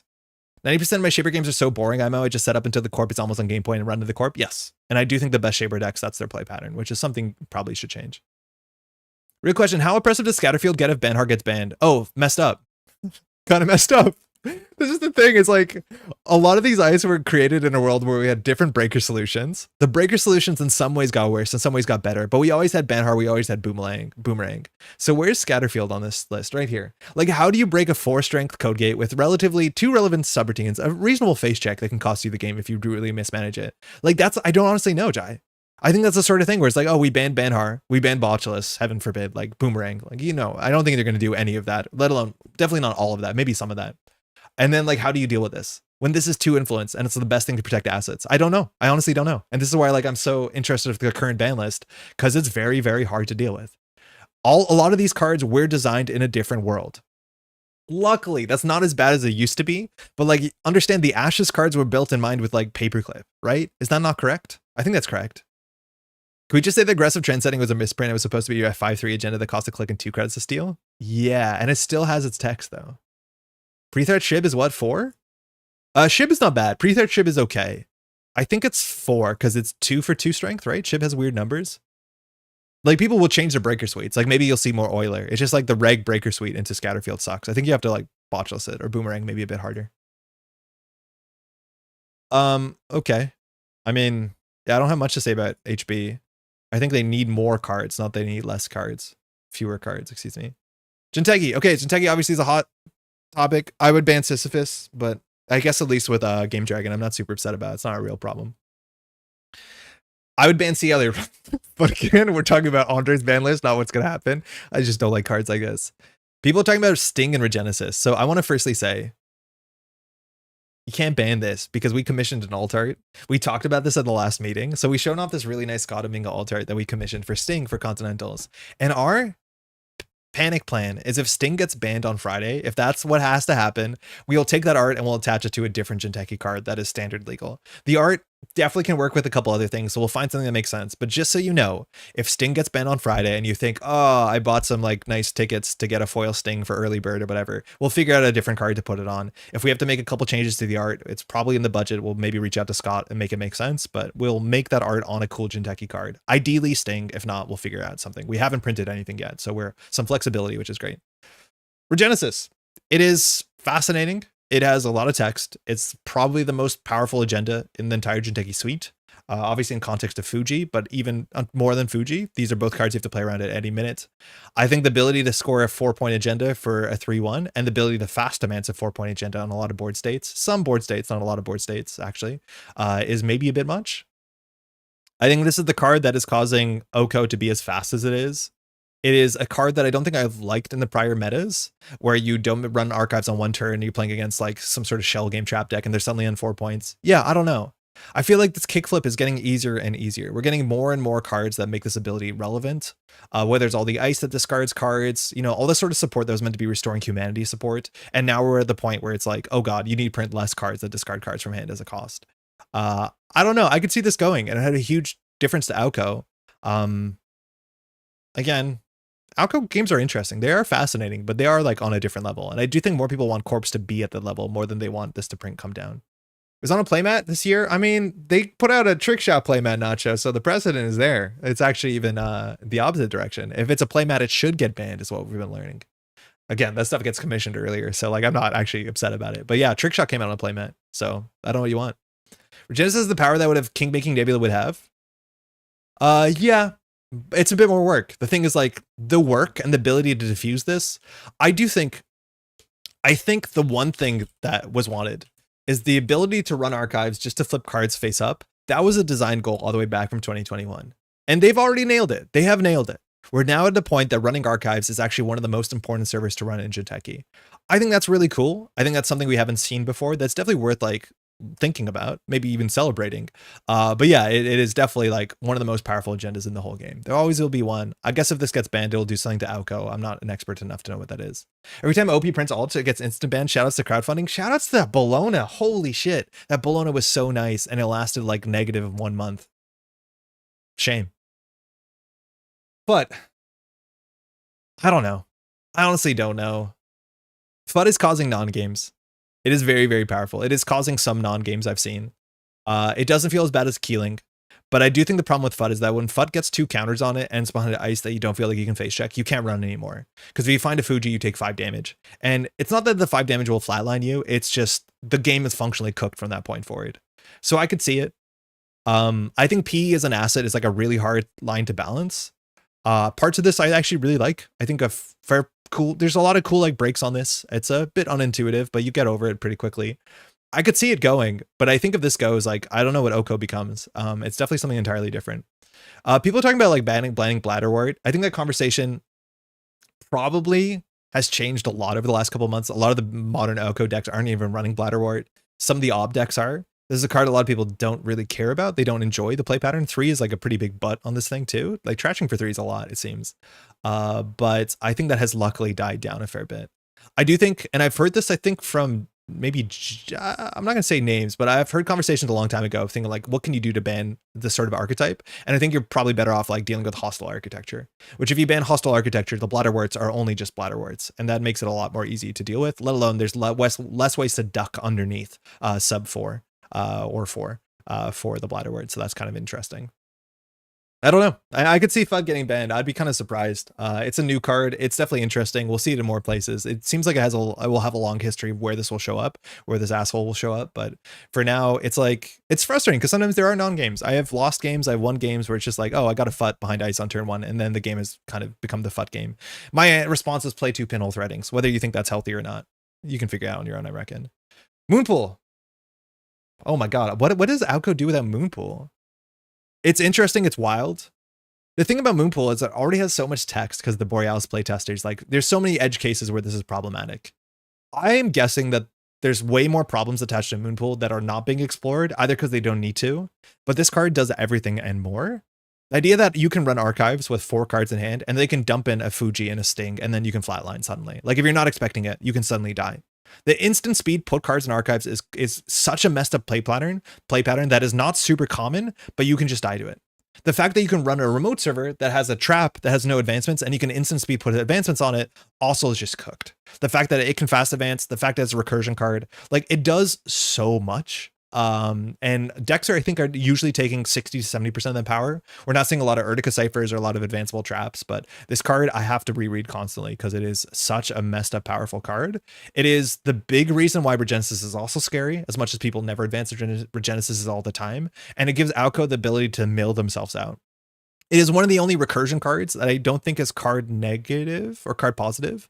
Like using Spin Doctor and Alco is tricky because it actually draws you 2 cards. And in the late game, this technically is card neutral. So kind of weird. Is Moonpool the biggest globe of all corp cards in Elevation Standard? Cyber Sandy. Yeah, it's probably Cyber Sand. Kill Moonpool needs more text to be fair. Cards that can be advanced. Does that matter? Cards that can be advanced? Does that actually come into truth? Yeah, Maskarovka, yeah. There's actually a lot of cards that got a lot better. The barrier situation is different. Maskarovka is massive. Cyber Sand now sees a lot of play. Moonpool was already seeing some amount of play because of like Fast Advance and like Atea and stuff like that. Like, and it was like a big part of Loud as well, right? Considerable way to deal with Agenda Flood and HQ outside of Sprint. Yeah, you'll have the other one where you barbecue a bird that I don't like playing because it feels bad. But yeah, Moonpool is a pretty overloaded card. Very, very important card in the matchup. It's also 3 to trash, which is really, really high.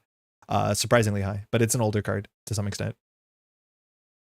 Prana is still in the game? I guess we don't play Prana and Oko because it ignores the damage. I totally forgot Prana is still in the game. Wild. Tributary's not coming back. Samak might even be more interesting if they ban Banhar. So you're not actually seeing a lot of Samaks. I'm kind of upset because the decks are learning that Botu is good and then Tattoo Bull is just really good. But Samak was really, really good in the first couple months and now it's seeing no play whatsoever. If a world exists without Banhar, and people are relying on Boomerang and Botchless a bit more, potentially, this card does get a bit better. Importantly, Runner suffers 3 net damage, means you didn't deal 3 net damage, so you don't fire Alco, but I do think this card's actually really good. Windows 98 enjoyer? What the hell is all this XP stuff? Okay. Fine.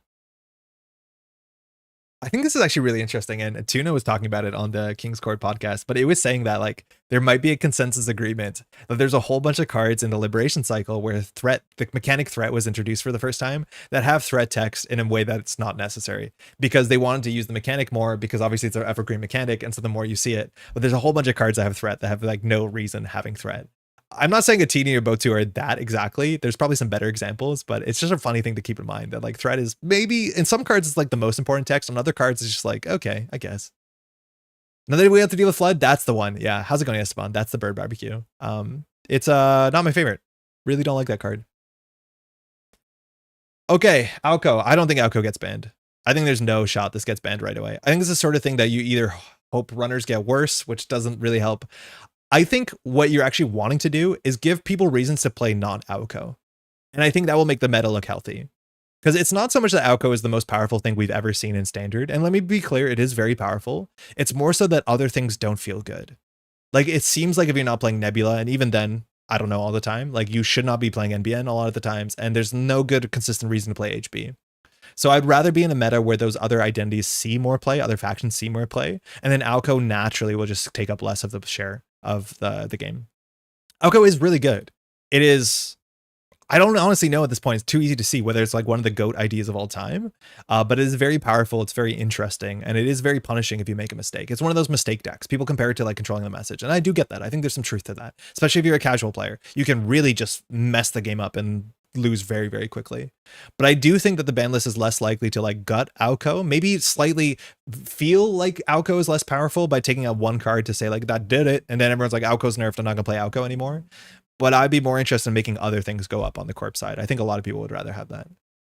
Botu threat text is relevant for sure. Could be threat 3, but still good. It's very good. If it was threat 3, it'd be a lot better, especially for like Iswak. That one's fine. I think Botu's threat text. Yeah, me too. It's hard to see how to deal with Alco's prevalence. No individual card stands out to me. Bigger issues than the rest. I think the bigger issue is that it lines up well into what the good runner stuff is. Like, it's not weak to deep dive. It forks in a lot of directions, but it's more so that the other stuff doesn't feel good.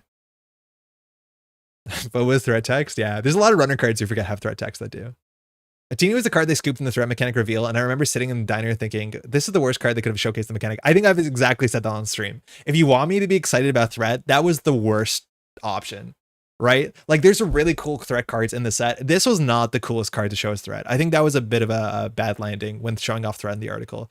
There is like, I think 7 other cards that are more interesting than this. This one at least is understandable. But yeah, I agree. I remember I was very clear to be like, you can't show a threat, which seems like a cool mechanic with this card. Like, it's not that cool. It's like, fine. It's whatever. Especially because it was so similar to a card that we had before, which doesn't help.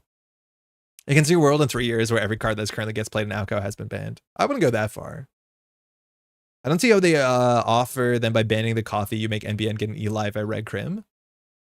I don't know. I honestly don't know. Given that SPT seems to like CTM, it's more likely to stay unchanged forever. I think there's a chance that Alco does prove to be just a really powerful idea and shows up as a power card in things like Cube Draft. Yeah, maybe. Give me DNA Tracker back. Oh, I don't want to go that far. I would love to live in a world where PT and 10 shows up to a tournament. Make Hyobu good. I'm kidding. Okay. Everything's fine. Let's just talk a bit about Mitra. I'm not giving up. I'm in the camp that I want Mitra banned. Okay, honestly, less than ganked. I just think they fall in the camp of cards that I don't like. And ganked, I'd rather have banned than Mitra, I'll be honest. But I do think at some point this is going to do something. I'm not embarrassed. Fine. NBN. Next week thing is really good. It is... I think we'll see. It's hard to judge whether the dividends agendas have landed or not, because scoring agendas, give up, because scoring the agendas doesn't seem like a winning proposition. At the first couple of weeks, embedded reporting was the best 3-2 because it was a 3-2 in NBN, and Nebula was just doing stuff that was just scoring out agendas. But I'll see if I've ever learned the text on this card. My guess is not. Is that a failure of the card? Compared to Beal, it feels like it, but overall, like, whatever. It's a 3-2. You need those. But yeah, NBN is doing half of one thing, 1.5 things in the standard meta, and we want to see that bigger before we take any like shots at this. Are we speculating bans? Yeah. Would you rather ban Mintra, Sisyphus? Sisyphus, 100%. 100%. Easy. I would consider bringing Bologna back. I'd consider it, but you have to just ban GameNet. We'll just get out of the way. We'll get to that in a second. Okay, I think we'll change the balance coverage and federal fundraising art. We'll just do like a patch change, patch notes on JNet. It won't be confusing. That'll be fine. We'll ban Chekas. Don't like that guy. This stuff is fine. Everything's fine. Ice is okay. It's not bad. Okay, IDs. Yeah, I don't like Nebula. You know it. I don't like Nebula. I think just fast advancing out from hand is not a play pattern that should be encouraged. It's boring. It's feast or famine. It is really bad Netrunner. Not a value neutral statement. Anybody who says something is good or bad Netrunner, you should definitely question them. I'm very clear that I don't want to be taken. Don't take my word for it. I don't like Nebula. I don't think there's a way to make me like Nebula. Synapse is not doing anything. That's fine. Epiphany is probably better than the amount of play it sees. I could believe it. And I think GameNet should be banned out of principle, or we can just stop saying the name so people forget it exists, because this dies the day that we all forget it exists, which could be today. As soon as we scroll down a couple more meters, we'll be gone. We already had Mitra as Midori and it was crap. Yeah, but they're very different. You think I didn't put Midori in decks? Touch-ups. You know what? I don't think this is going to get banned, but one day it should. It really should. I think this is just doing a bit too much. Making kill combos a 2-card affair that runners can't interact with unless they play hard tech. Don't think I like it. Is it a bit exciting? Yes. But I do think this card is overloaded and it will continue to be a problem as long as there's cards that support it. And there's cards in the format that will support it.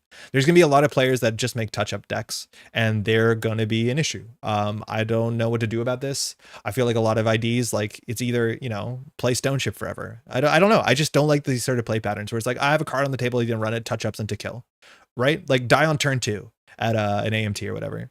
100% on GameNet. I am sad every time I see someone play tested. An ID is not dead when his name is still spoken. Yeah, we gotta stop talking about it. I don't know. I really don't care for this. Don't like the play pattern. Don't understand what the card is meant to do. Don't understand any part of the text attached to it. It's just kind of a mess. I don't know. Don't like it at all. Things seem fine otherwise. That's just most fun card in standard, as we all agree. Yo, no Yeti, why did people stop playing the Pravdivos deck? Because I don't think people are teching for it. Is it just lose to Stone Ship? That's as easy as the tech is. Like the one Stone Ship, the deck is messed up. Like, yeah, that's probably true actually. So maybe that's why. We'll ban Ganked for like vibes reasons. And that's NBN, which like, I don't know what to do about NBN. I really don't know what to do. I think the runner has to change significantly. I think the problem with NBN is like, it doesn't, like it has Holloman, but I don't know how to win games. Right? Like the tag punishment seems to be weaker. Like it's either kill or nothing else. None of the tag punishment we got in the last set, like Big Brother equivalent or bigger picture or IP enforcement, seems like a game plan, but I could be wrong. But I just don't think you have the tools to win a game unless it's like attritional oppo research. Shipment from Vlad is very strong if they float tags, and for what it's worth, runners are not good at clearing a lot of tags. Like nobody's playing the criminal card. Kill Nebula is better than Provizol. Okay. Yeah, lose to NFL. I think it does lose to NFL. I just think NFL doesn't show up in any decks modernly. Yeah, like, I don't know. I don't know what NBN's trying to do. I think like if you look at all the individual cards from every faction that you got in Elevation, NBN's has the most like question marks. There's some really good cards. Like, don't get me wrong. The Ice is good. Nebula is good. Touch-ups is really good. But like IP enforcement seems to be in the win condition slot, kind of compared to measured response. It doesn't seem to be that. Bigger picture doesn't seem to be doing anything. And I think you got mostly operations, right? There was a lot of operations in that set compared to the other ones. So like, I don't know what to do with that information. Game Over might be a bit better than it looks right now, but let's hope not. Wayland's cool. Wayland's doing good stuff. Wayland, I don't have a lot of notes, I don't think. Off the books is a better agenda than it looked. It's still not Atlas, and like comparing it to Atlas kind of does suck, but it has a really strong ability, and getting the counters is definitely worth it. I've done some wild stuff. Slash and Burn's really good right now. Contesting Spin Doctors is really important. Basalt Spire, I wouldn't say ban Basalt Spire, but it is going to be a messed up card for sure. Recursion is really powerful, and Recursion, Operation Recursion right now is really good in the meta for measured response reasons. Glad we're seeing less Imminent. I don't think I really like the Feast or Famine Imminent decks, like score an Imminent on turn 1 to have a big old Archer or modernly a Bioac. I'm glad we're seeing less of those. Those easily could come back, especially in a world where in the near future there's no Banhar. Because if there's no Banhar, not only is the first Imminent easier to get through, but now once you have an end the run in front of a Bioac, I don't know what people are going to be doing. So Imminent is something you should look at because it can easily come back if runners lose the tools to cheat through Ice. Game over is so bad. I've been rocked by it pretty hard. Like I'm kind of with you that it's bad, but it's not as bad as it looked. And a lot of decks are actually like stacking a lot of resources. I wanted to play OTB Titan Throwback. Oh man, this is the counter. Yeah, you're right. Green Mail is upsetting. I wish the text was like 3-3 or 3-5. I don't care. I just hate scoring this and does nothing. Feels bad. ZF is fine. Give us something else than this, but that's not gonna happen. Antil's great. Good card. Very good card. I like Plutus. It's fun.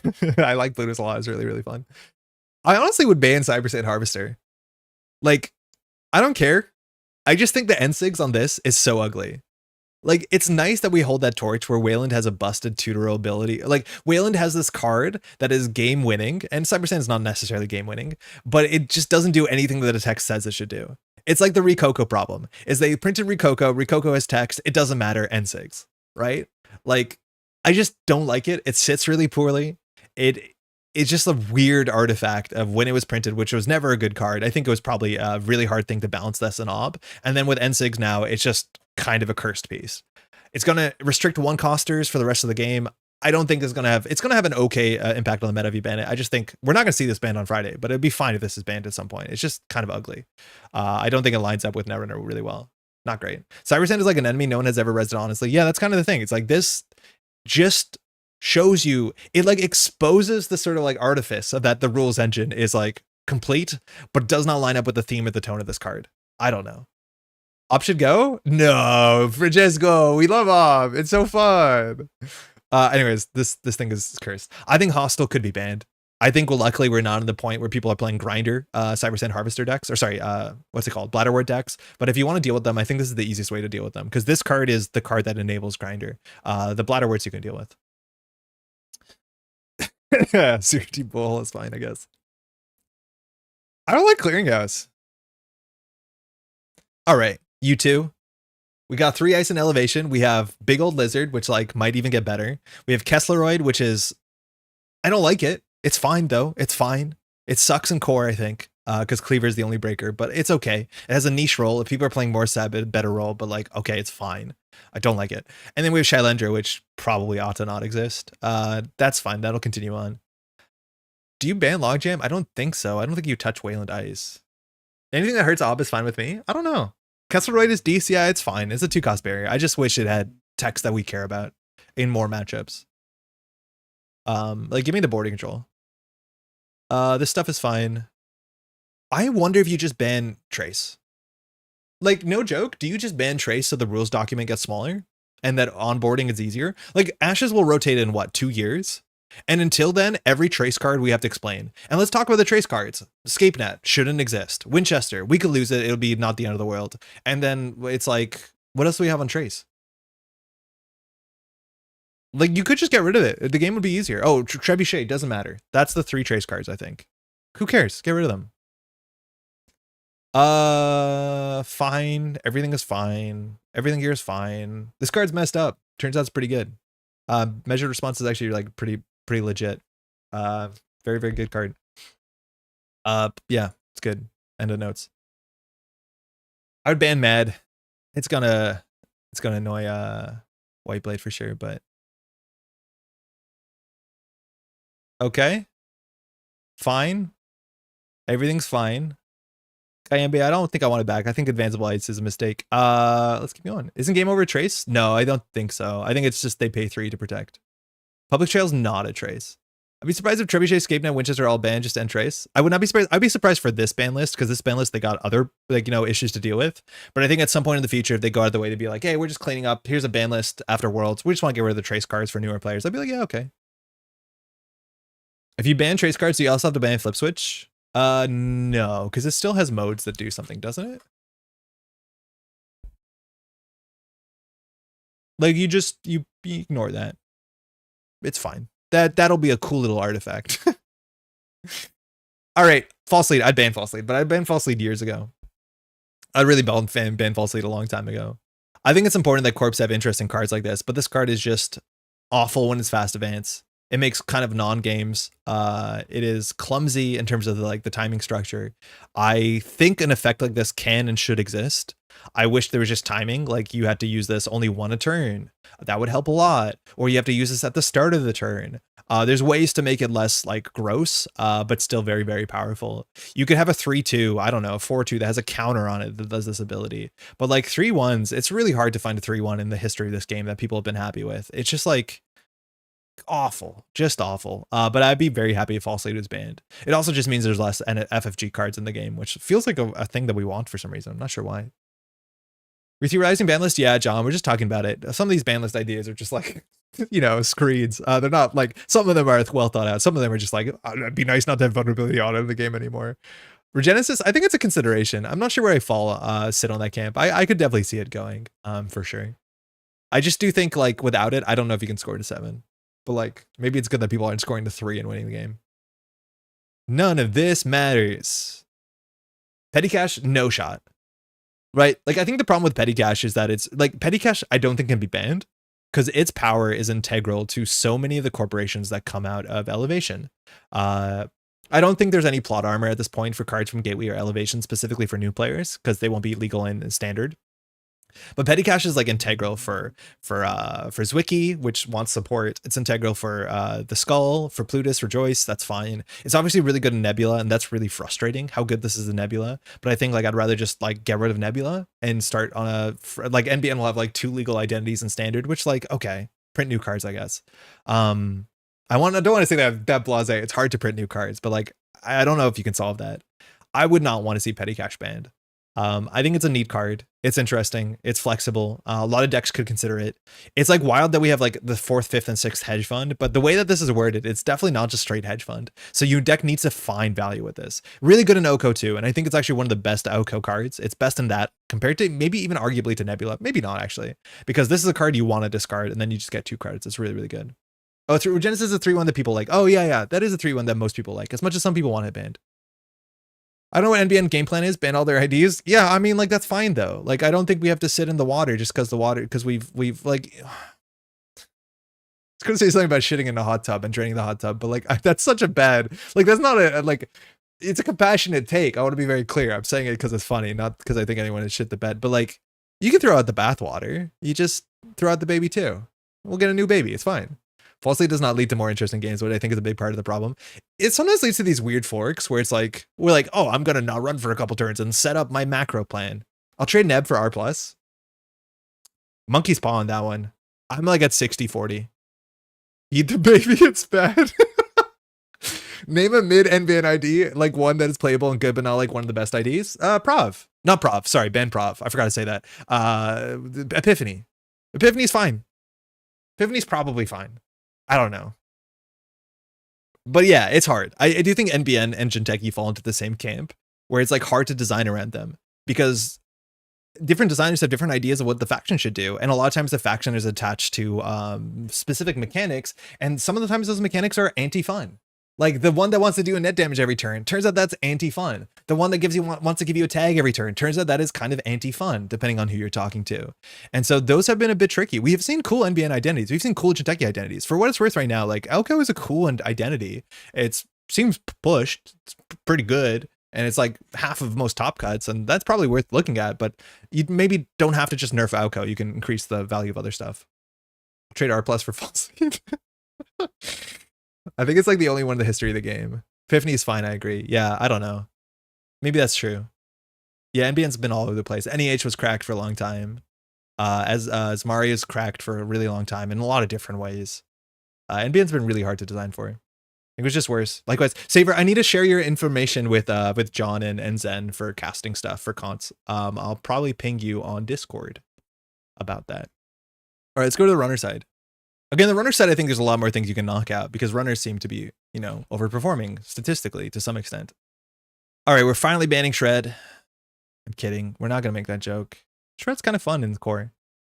Reasonable card. Okay. What happens if you ban Steel Skin or Strike Fund? I don't think you can get away with it, especially because you want people to play Topan. Yeah, okay. I'm not going to consider it any further than that. Was there any corp card you would unban? I would be convinced maybe you could unban Bologna, but like I'm not 100% sure. I looked at the whole list, so apologies. Epiphany Lives in My Heart is a silly Stoke the Embers deck. I want Stoke the Embers to see play, and not in like we fast advance it with a Kakarembo. Like there's some cool ideas there. It's just like that sort of deck doesn't show up. I don't know what to do about it. Luckily, it's not my like volunteer position to figure that out, so I'm excited for Friday. Anarchs. I think it's fine to ban Hosh. I think it's fine. We can just ban Hosh. See what happens for a bit. If we turns out that regular Anarch is just not fun to play, we'll unban Hosh. But I think banning Hosh is probably worth looking at. Hosh has been the top. Unfortunately, the deck that's winning tournaments right now is the same deck that won Worlds in 2022, functionally card for card. And I think if you want people to play the other cadre of Anarchs, you probably should consider retiring Hosh, at least for the next couple months to see what happens. I'm okay if it's an experiment. I'm okay if she comes back later. She is fun. She is good, but like she seems to be doing better, more consistently than everything else. I think without Hosh, with Hosh in the meta, there's no reason to play Topon.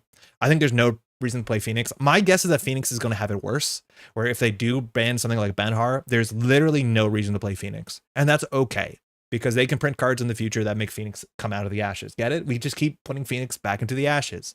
But yeah, I could see Hoshiko going and DreamNet coming back as a consequence. I think that's good. Interested to see how that goes. Cool.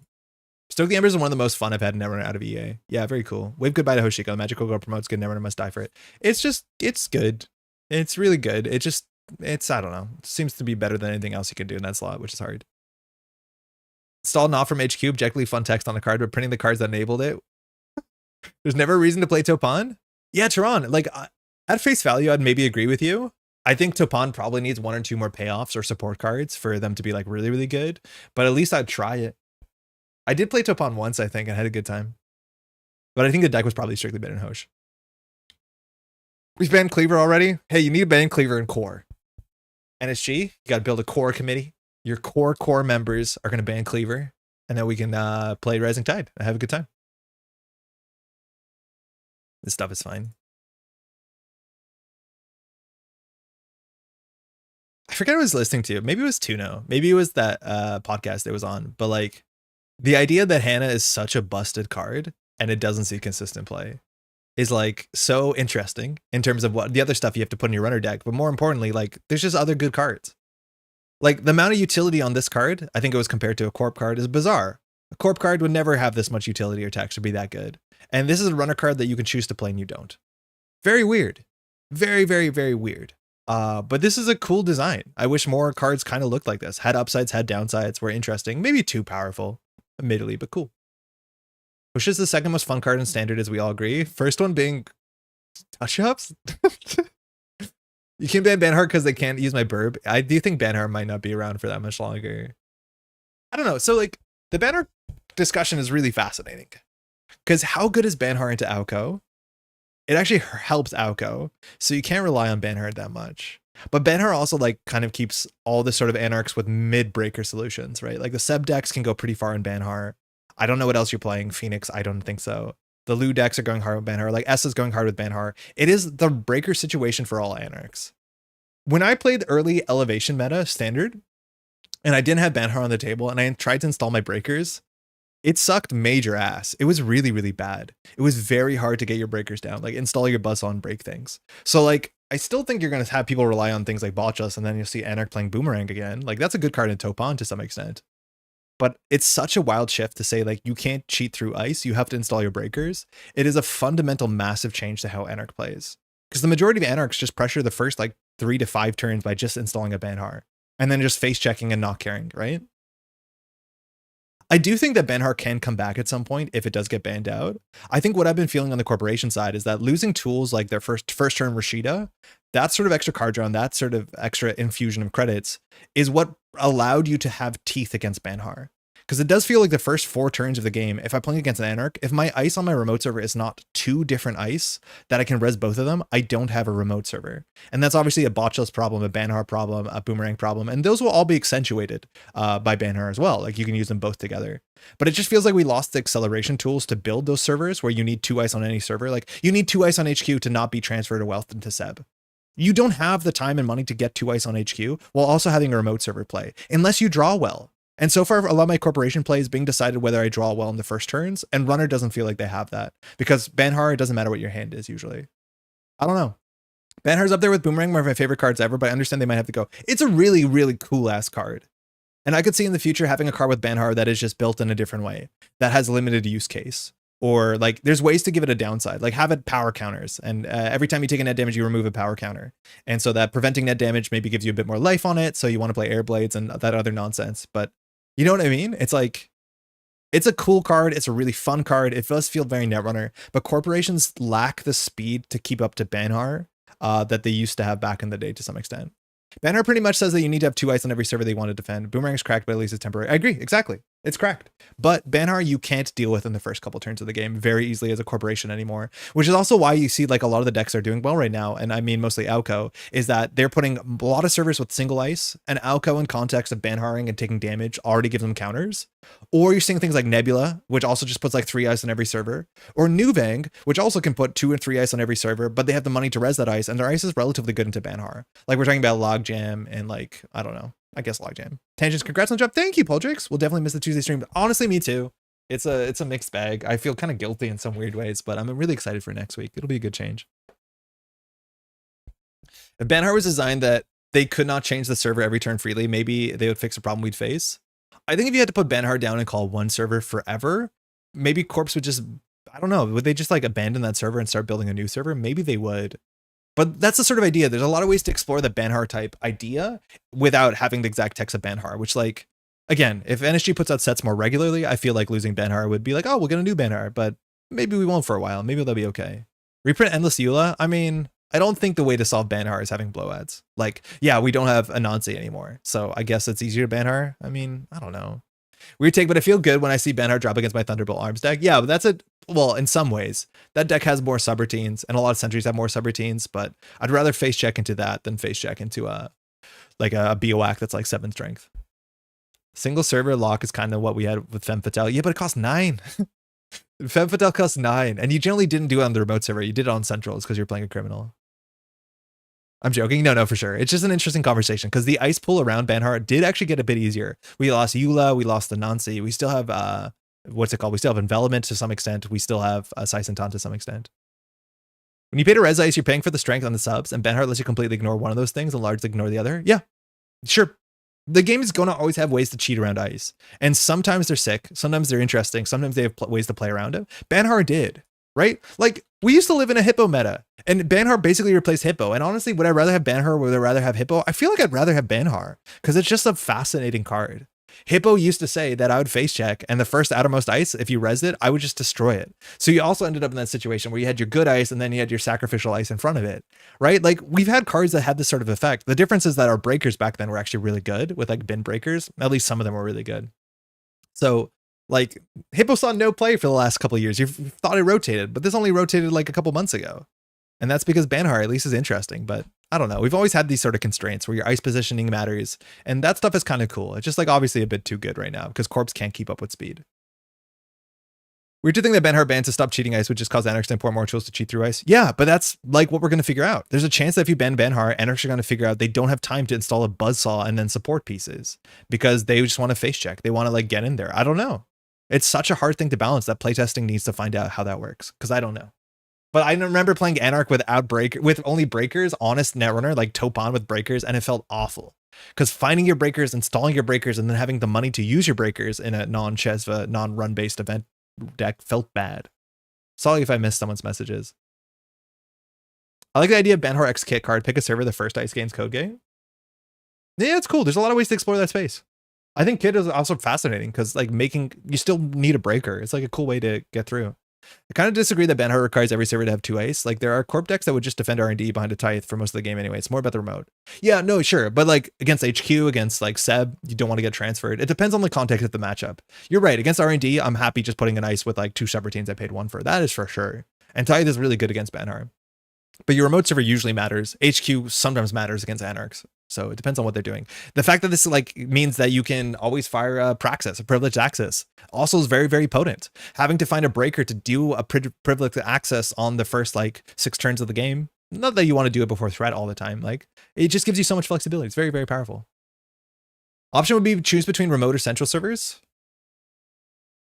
Yeah, maybe. I don't know. I think if you just had remote servers, you'd be in a bad spot too for scoring decks. I also never res my outermost ice with Hippo on the table. Yep, that's what you didn't do. I'm honestly excited to crew charm through ice, like, oh no, kind of failure modes, and it feels like counterplay is more interesting. I do think there's a big chance that yeah, that's the issue. Is like if Banhar sees less play, I think we're gonna see a lot more crew charm. And people are gonna be arguably more frustrated by crew charm. I agree. I think that's a hard thing to deal with. I think there's a chance that you have to address that. I think it's the sort of thing that it's more likely the ban list will see how it plays out and then address it later. But if Anarchs are struggling to deal with ice, specifically big ice, crew charm is good. And if that's the case though, like what crew charm got a fair bit worse from my experience in the meta is like the mid-range ice got a lot better.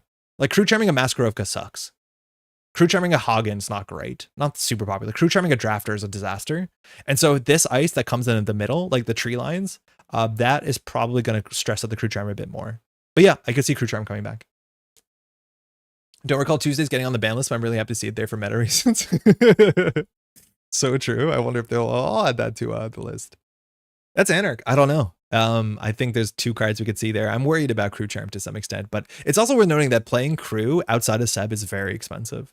Like clearing the tag does kind of suck. In Seb, it's obviously very good, but taking the tag, it's like functionally taking the tag, clearing the tag, installing the crew, costing 4 and multiple clicks is more expensive than it feels. So you have to watch out for that for sure. Fermenter is maybe worth talking about. I feel like Fermenter is more of a shaper ban to some extent, but I don't know if Corps can purge out the way that they want to be doing. So that's another thing to look at, whether Fermenter does anything. So sad to see Tuesday stream banned. I'm in favor of banning Devil Charm. It's a cool card, but it's never been used for anything else than cheating, trashing ice. Yeah, well, that's exactly what it's there for. I think I've seen it once to break ice, but it is, yeah, there's also the sort of card that's never used the way that it's intended, which is always weird. It means that it probably wasn't tested in a way, but yeah. Criminal cards. A lot of good ones recently. Ban Estebrado out of principle. Moving on. Ban meetings of mind out of principle. It's okay. It's fine. Bravado, it's a conversation for some.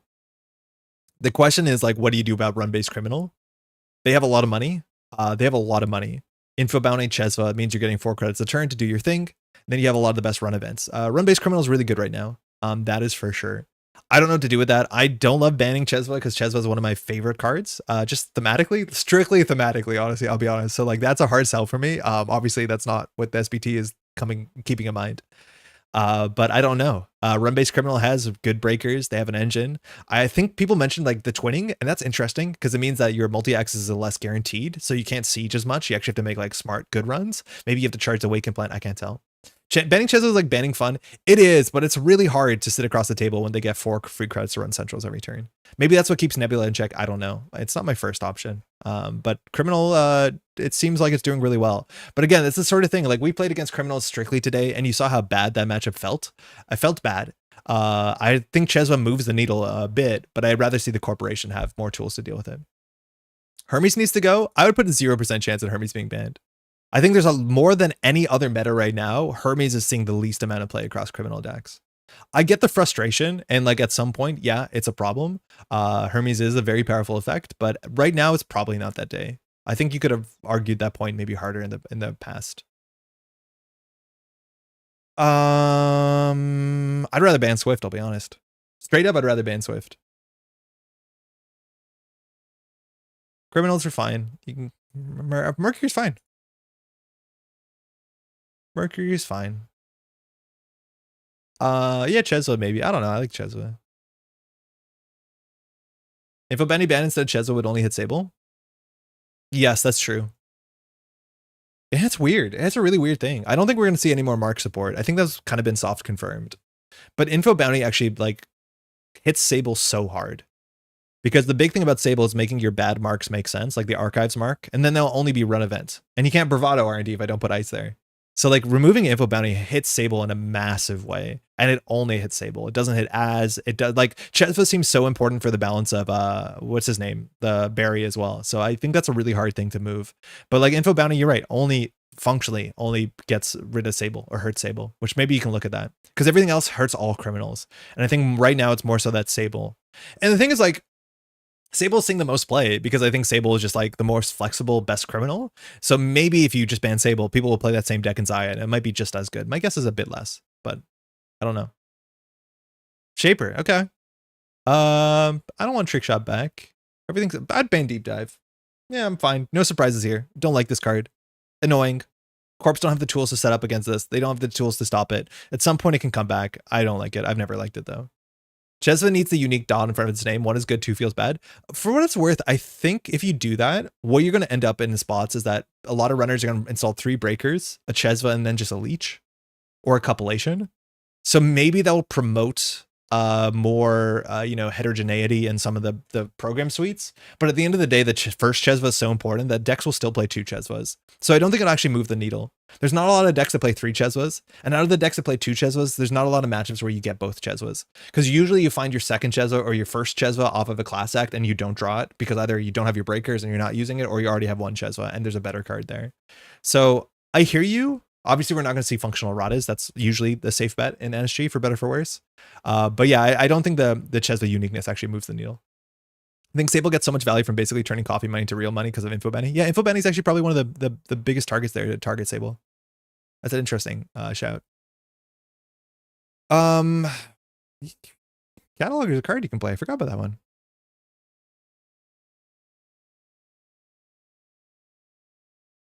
Okay. Identities in Shaper, I feel fine about. I don't think we're at a point that you need to ban Lat or ban Maggie. Like, it's fine.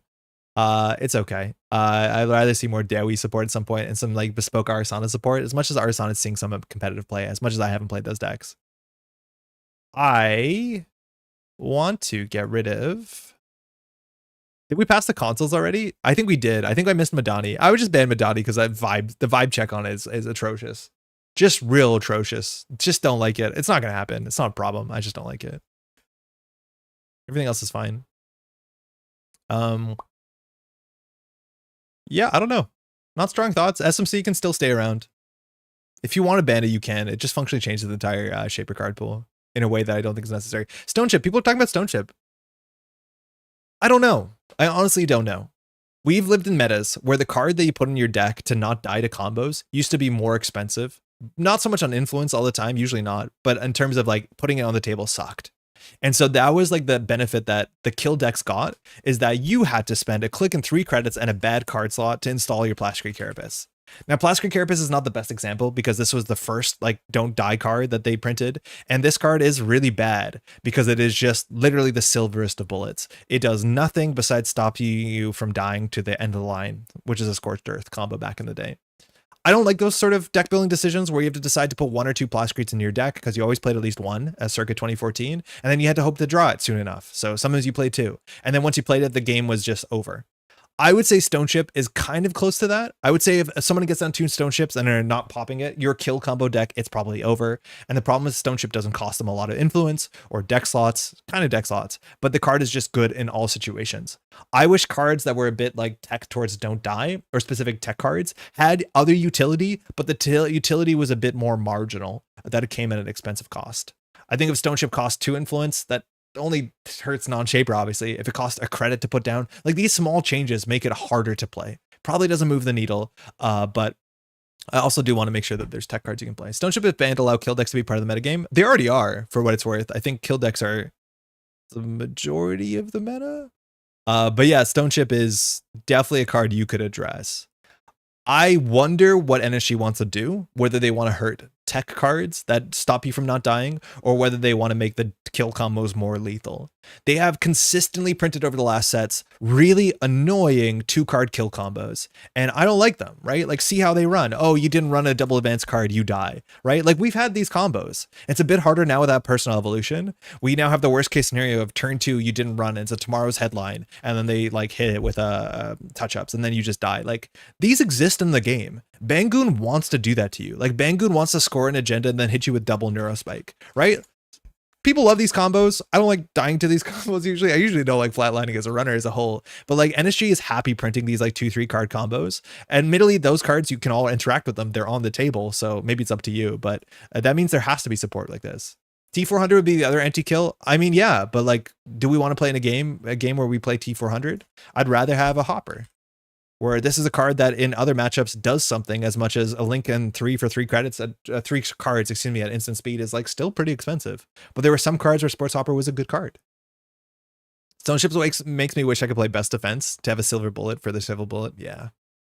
Are kill decks not part of the meta? I feel most of the time I play Measures of Threat. I think kill decks are the majority of the meta right now, regardless of Stone Chip. All the new Vang decks are killing you. A lot of the op decks have a kill line in them, especially the asset ones. Oko is a mix between kill and not. Nebula is a kill deck. We are definitively still in a very lethal meta. The thing is, like, a lot of those decks also have another win condition, so it's not just like the deck that's sitting back with see how they run, but we're very much in a kill meta, regardless of the tech that runners are playing. And I do think you just need to have multiple win conditions. So I don't know. I don't know if it's overbearing, but it's a card you can look at for sure. Same for No Free Lunch, which seems less egregious because I think people like tags a bit less, and tags only hit one part of those archetypes. I think all good kill decks can kill through double Stone Chip. They should. Wait, what does that tell you about the Pravdivos deck? Would I ban Ashen? Probably don't need to anymore without Banhar, but we'll see. I think about the bad kill decks. Yeah, the very, very like one note kill combo decks. They get eaten by Stone Chip alive. But they also usually can't win outside of kill. And I think you need to do both. I feel like Buffer Drive without like, with Lagu, it's whatever. Without Banhar, it's probably less necessary than ever. Buffer Drive with Audrey is like kind of cool, but I don't mind this card anymore. I'm like frustrated with Ashen as a whole, but it's not really a part of the meta at this point. I don't know if that will change. Bring back DreamNet. That's it. That's my thoughts. I honestly don't know. I want to be very clear. If you were looking for like very, compelling, interesting thoughts, there's a lot of things that this one's a very difficult one, which is why I think we're so fascinated to see how things go. Because it's more about like side balance as a whole being interesting, full like swaths of like basically scoring in a remote server corporations. A lot of people think is a non-starter. Just getting through the early game is so hard. And we're at this really difficult point where a bunch of the cards we're playing with were built in a different format, where Rashida was a given. Certain breakers that have been banned out of FFG were given. And trying to marry all those ideas together, this is going to be a pain point for sure. As time goes on and NSG gets deeper into the NSG lineage, where like eventually we get rid of Ashes, and suddenly we're at a point where like, oh, it's only System Gateway and onwards. All those cards were kind of tested in unison, and I think we can get back to where we want to be. But hopefully as of Friday, we'll get closer to that for sure. And Continentals is going to be a very interesting season. Again, we're assuming this drops on Friday. I don't know if we'll have a video up on the channel ahead of time for that, because I don't know when we'll get that sort of stuff, but do pay attention to Friday if you want to see that upcoming standard ban list, and hopefully we'll have a video in the near future. It's currently 4 o'clock. We've been streaming for 3 hours and 40 minutes. We've only had a bit of gameplay, a lot of conversation, obviously on both sides. Hopefully you're doing okay and you've been enjoying yourself to some extent. I've said this last week, I've said this earlier today, but this will be our last Tuesday stream, which with a very heavy heart. It's our last Tuesday stream for a while, because over the next week I'll be working in an office and won't have the ability to do that. We'll still be here on Thursdays, and while I'm going to be moving house over the next month, so it's going to be a bit dodgy in terms of like scheduling. We will come back with streaming, hopefully more than once a week. We'll just have to figure out what the time is. Whether I'm going to wake up early in the morning. No, probably it'll be on a weekend at some point, either every other weekend or in the morning, something like that. We're going to try and specifically pick a time zone that makes sense for people who are not just in my time zone. So folks in, Australia and Europe and Asia can join in, which is nice, because Thursday nights don't always work. At least for Australia, it's not bad. It was nice leaving back for Sweden with the podcast on the background. Nice. Actually, again, a huge shout out for the what's it called? The King's Court. Do you know what I did the other day? I need to message Brandon about this, but Brandon was talking about how they don't have ginger ale. Sorry, in Canada we have ginger ale, but we don't have ginger beer because that's different, right? And Brandon said he had good ginger beer in Europe, and then obviously Axu says like anything with flavor is not good, so that was a non-starter. Canada Dry started making ginger beer. And my first thing, this is so embarrassing, as I saw it at the grocery store, I bought it, and I was going to take a photo of it. And then I'm like, I'll send that photo to Brandon. Holy shit, what's wrong with you? You and me both, actually. Aloha from Hawaii. Thank you, David. That's mostly it. Hold on one second. So bad. I was like, oh, what the hell am I doing? A huge shout out to all these names here and more who support the Metropole Grid. A lot of these folks have been supporting the Metropole Grid for a really long time. Again, I've said this earlier, and I'm very clear about this, that the amount of content on this channel for the next month, let alone the amount of streams, will be changing. If that changes how much you want to support the channel, I totally get it. That makes sense. What is changing, which is really exciting for the future, is that the money that all these nice folks and our Daily Cast patrons have been supporting the channel for the last while, that money was used for me to survive. I was living off that, paying rent, doing groceries, doing all that great stuff. Like, it was obviously very important for me, and was the only way that we were able to do the content that we've been doing for the last 2.5 years, was all these names here and more. And I'm incredibly grateful for that. Now, luckily, the next chapter, on top of it, income, is that the money that's coming for the channel will be used in a different way. It can be used to be put back into the channel and back into the community. I'm not 100% sure anymore, but I used to have to make this channel make financial sense. And what's really exciting for the future is that it doesn't have to make financial sense. We can lose money on the channel. We weren't allowed to do that classically. We had to pay for like, you know, all this sort of stuff that makes the channel run, licensing, programs, software, all that sort of stuff. That's not the case anymore. So come next month when everything is settled, we'll probably figure out a different way to use that money and run tournaments, make prize support, just do goofy stuff, travel more. Like we can do all this sort of stuff, which is going to be a totally different like way to run this channel. And I'm very excited for that. So I'll for sure tell Brandon. Yeah, thank you. I meant to message him. I haven't yet. But yeah, that was pretty bad. Anyways, the ginger beer is okay. It's not the strongest, but it's fine. Anyways, that's what I wanted to say. So it's a different world for sure. But keep that in mind. The amount of content on this channel will definitely change for the next month. So Andre shows up with a half sleeve. Wait, what? Money well spent. Like a tattoo? That's mostly it. We'll be back on Thursday. Thursday streams will be regular. Next Tuesday there won't be a stream. And if you're coming out tonight to play some core, I'll see you hopefully in about 2 hours. I just got to get a bunch of stuff done first, but I'll hopefully see you there. Thanks so much. And we'll see you in the next one. Take care, y'all.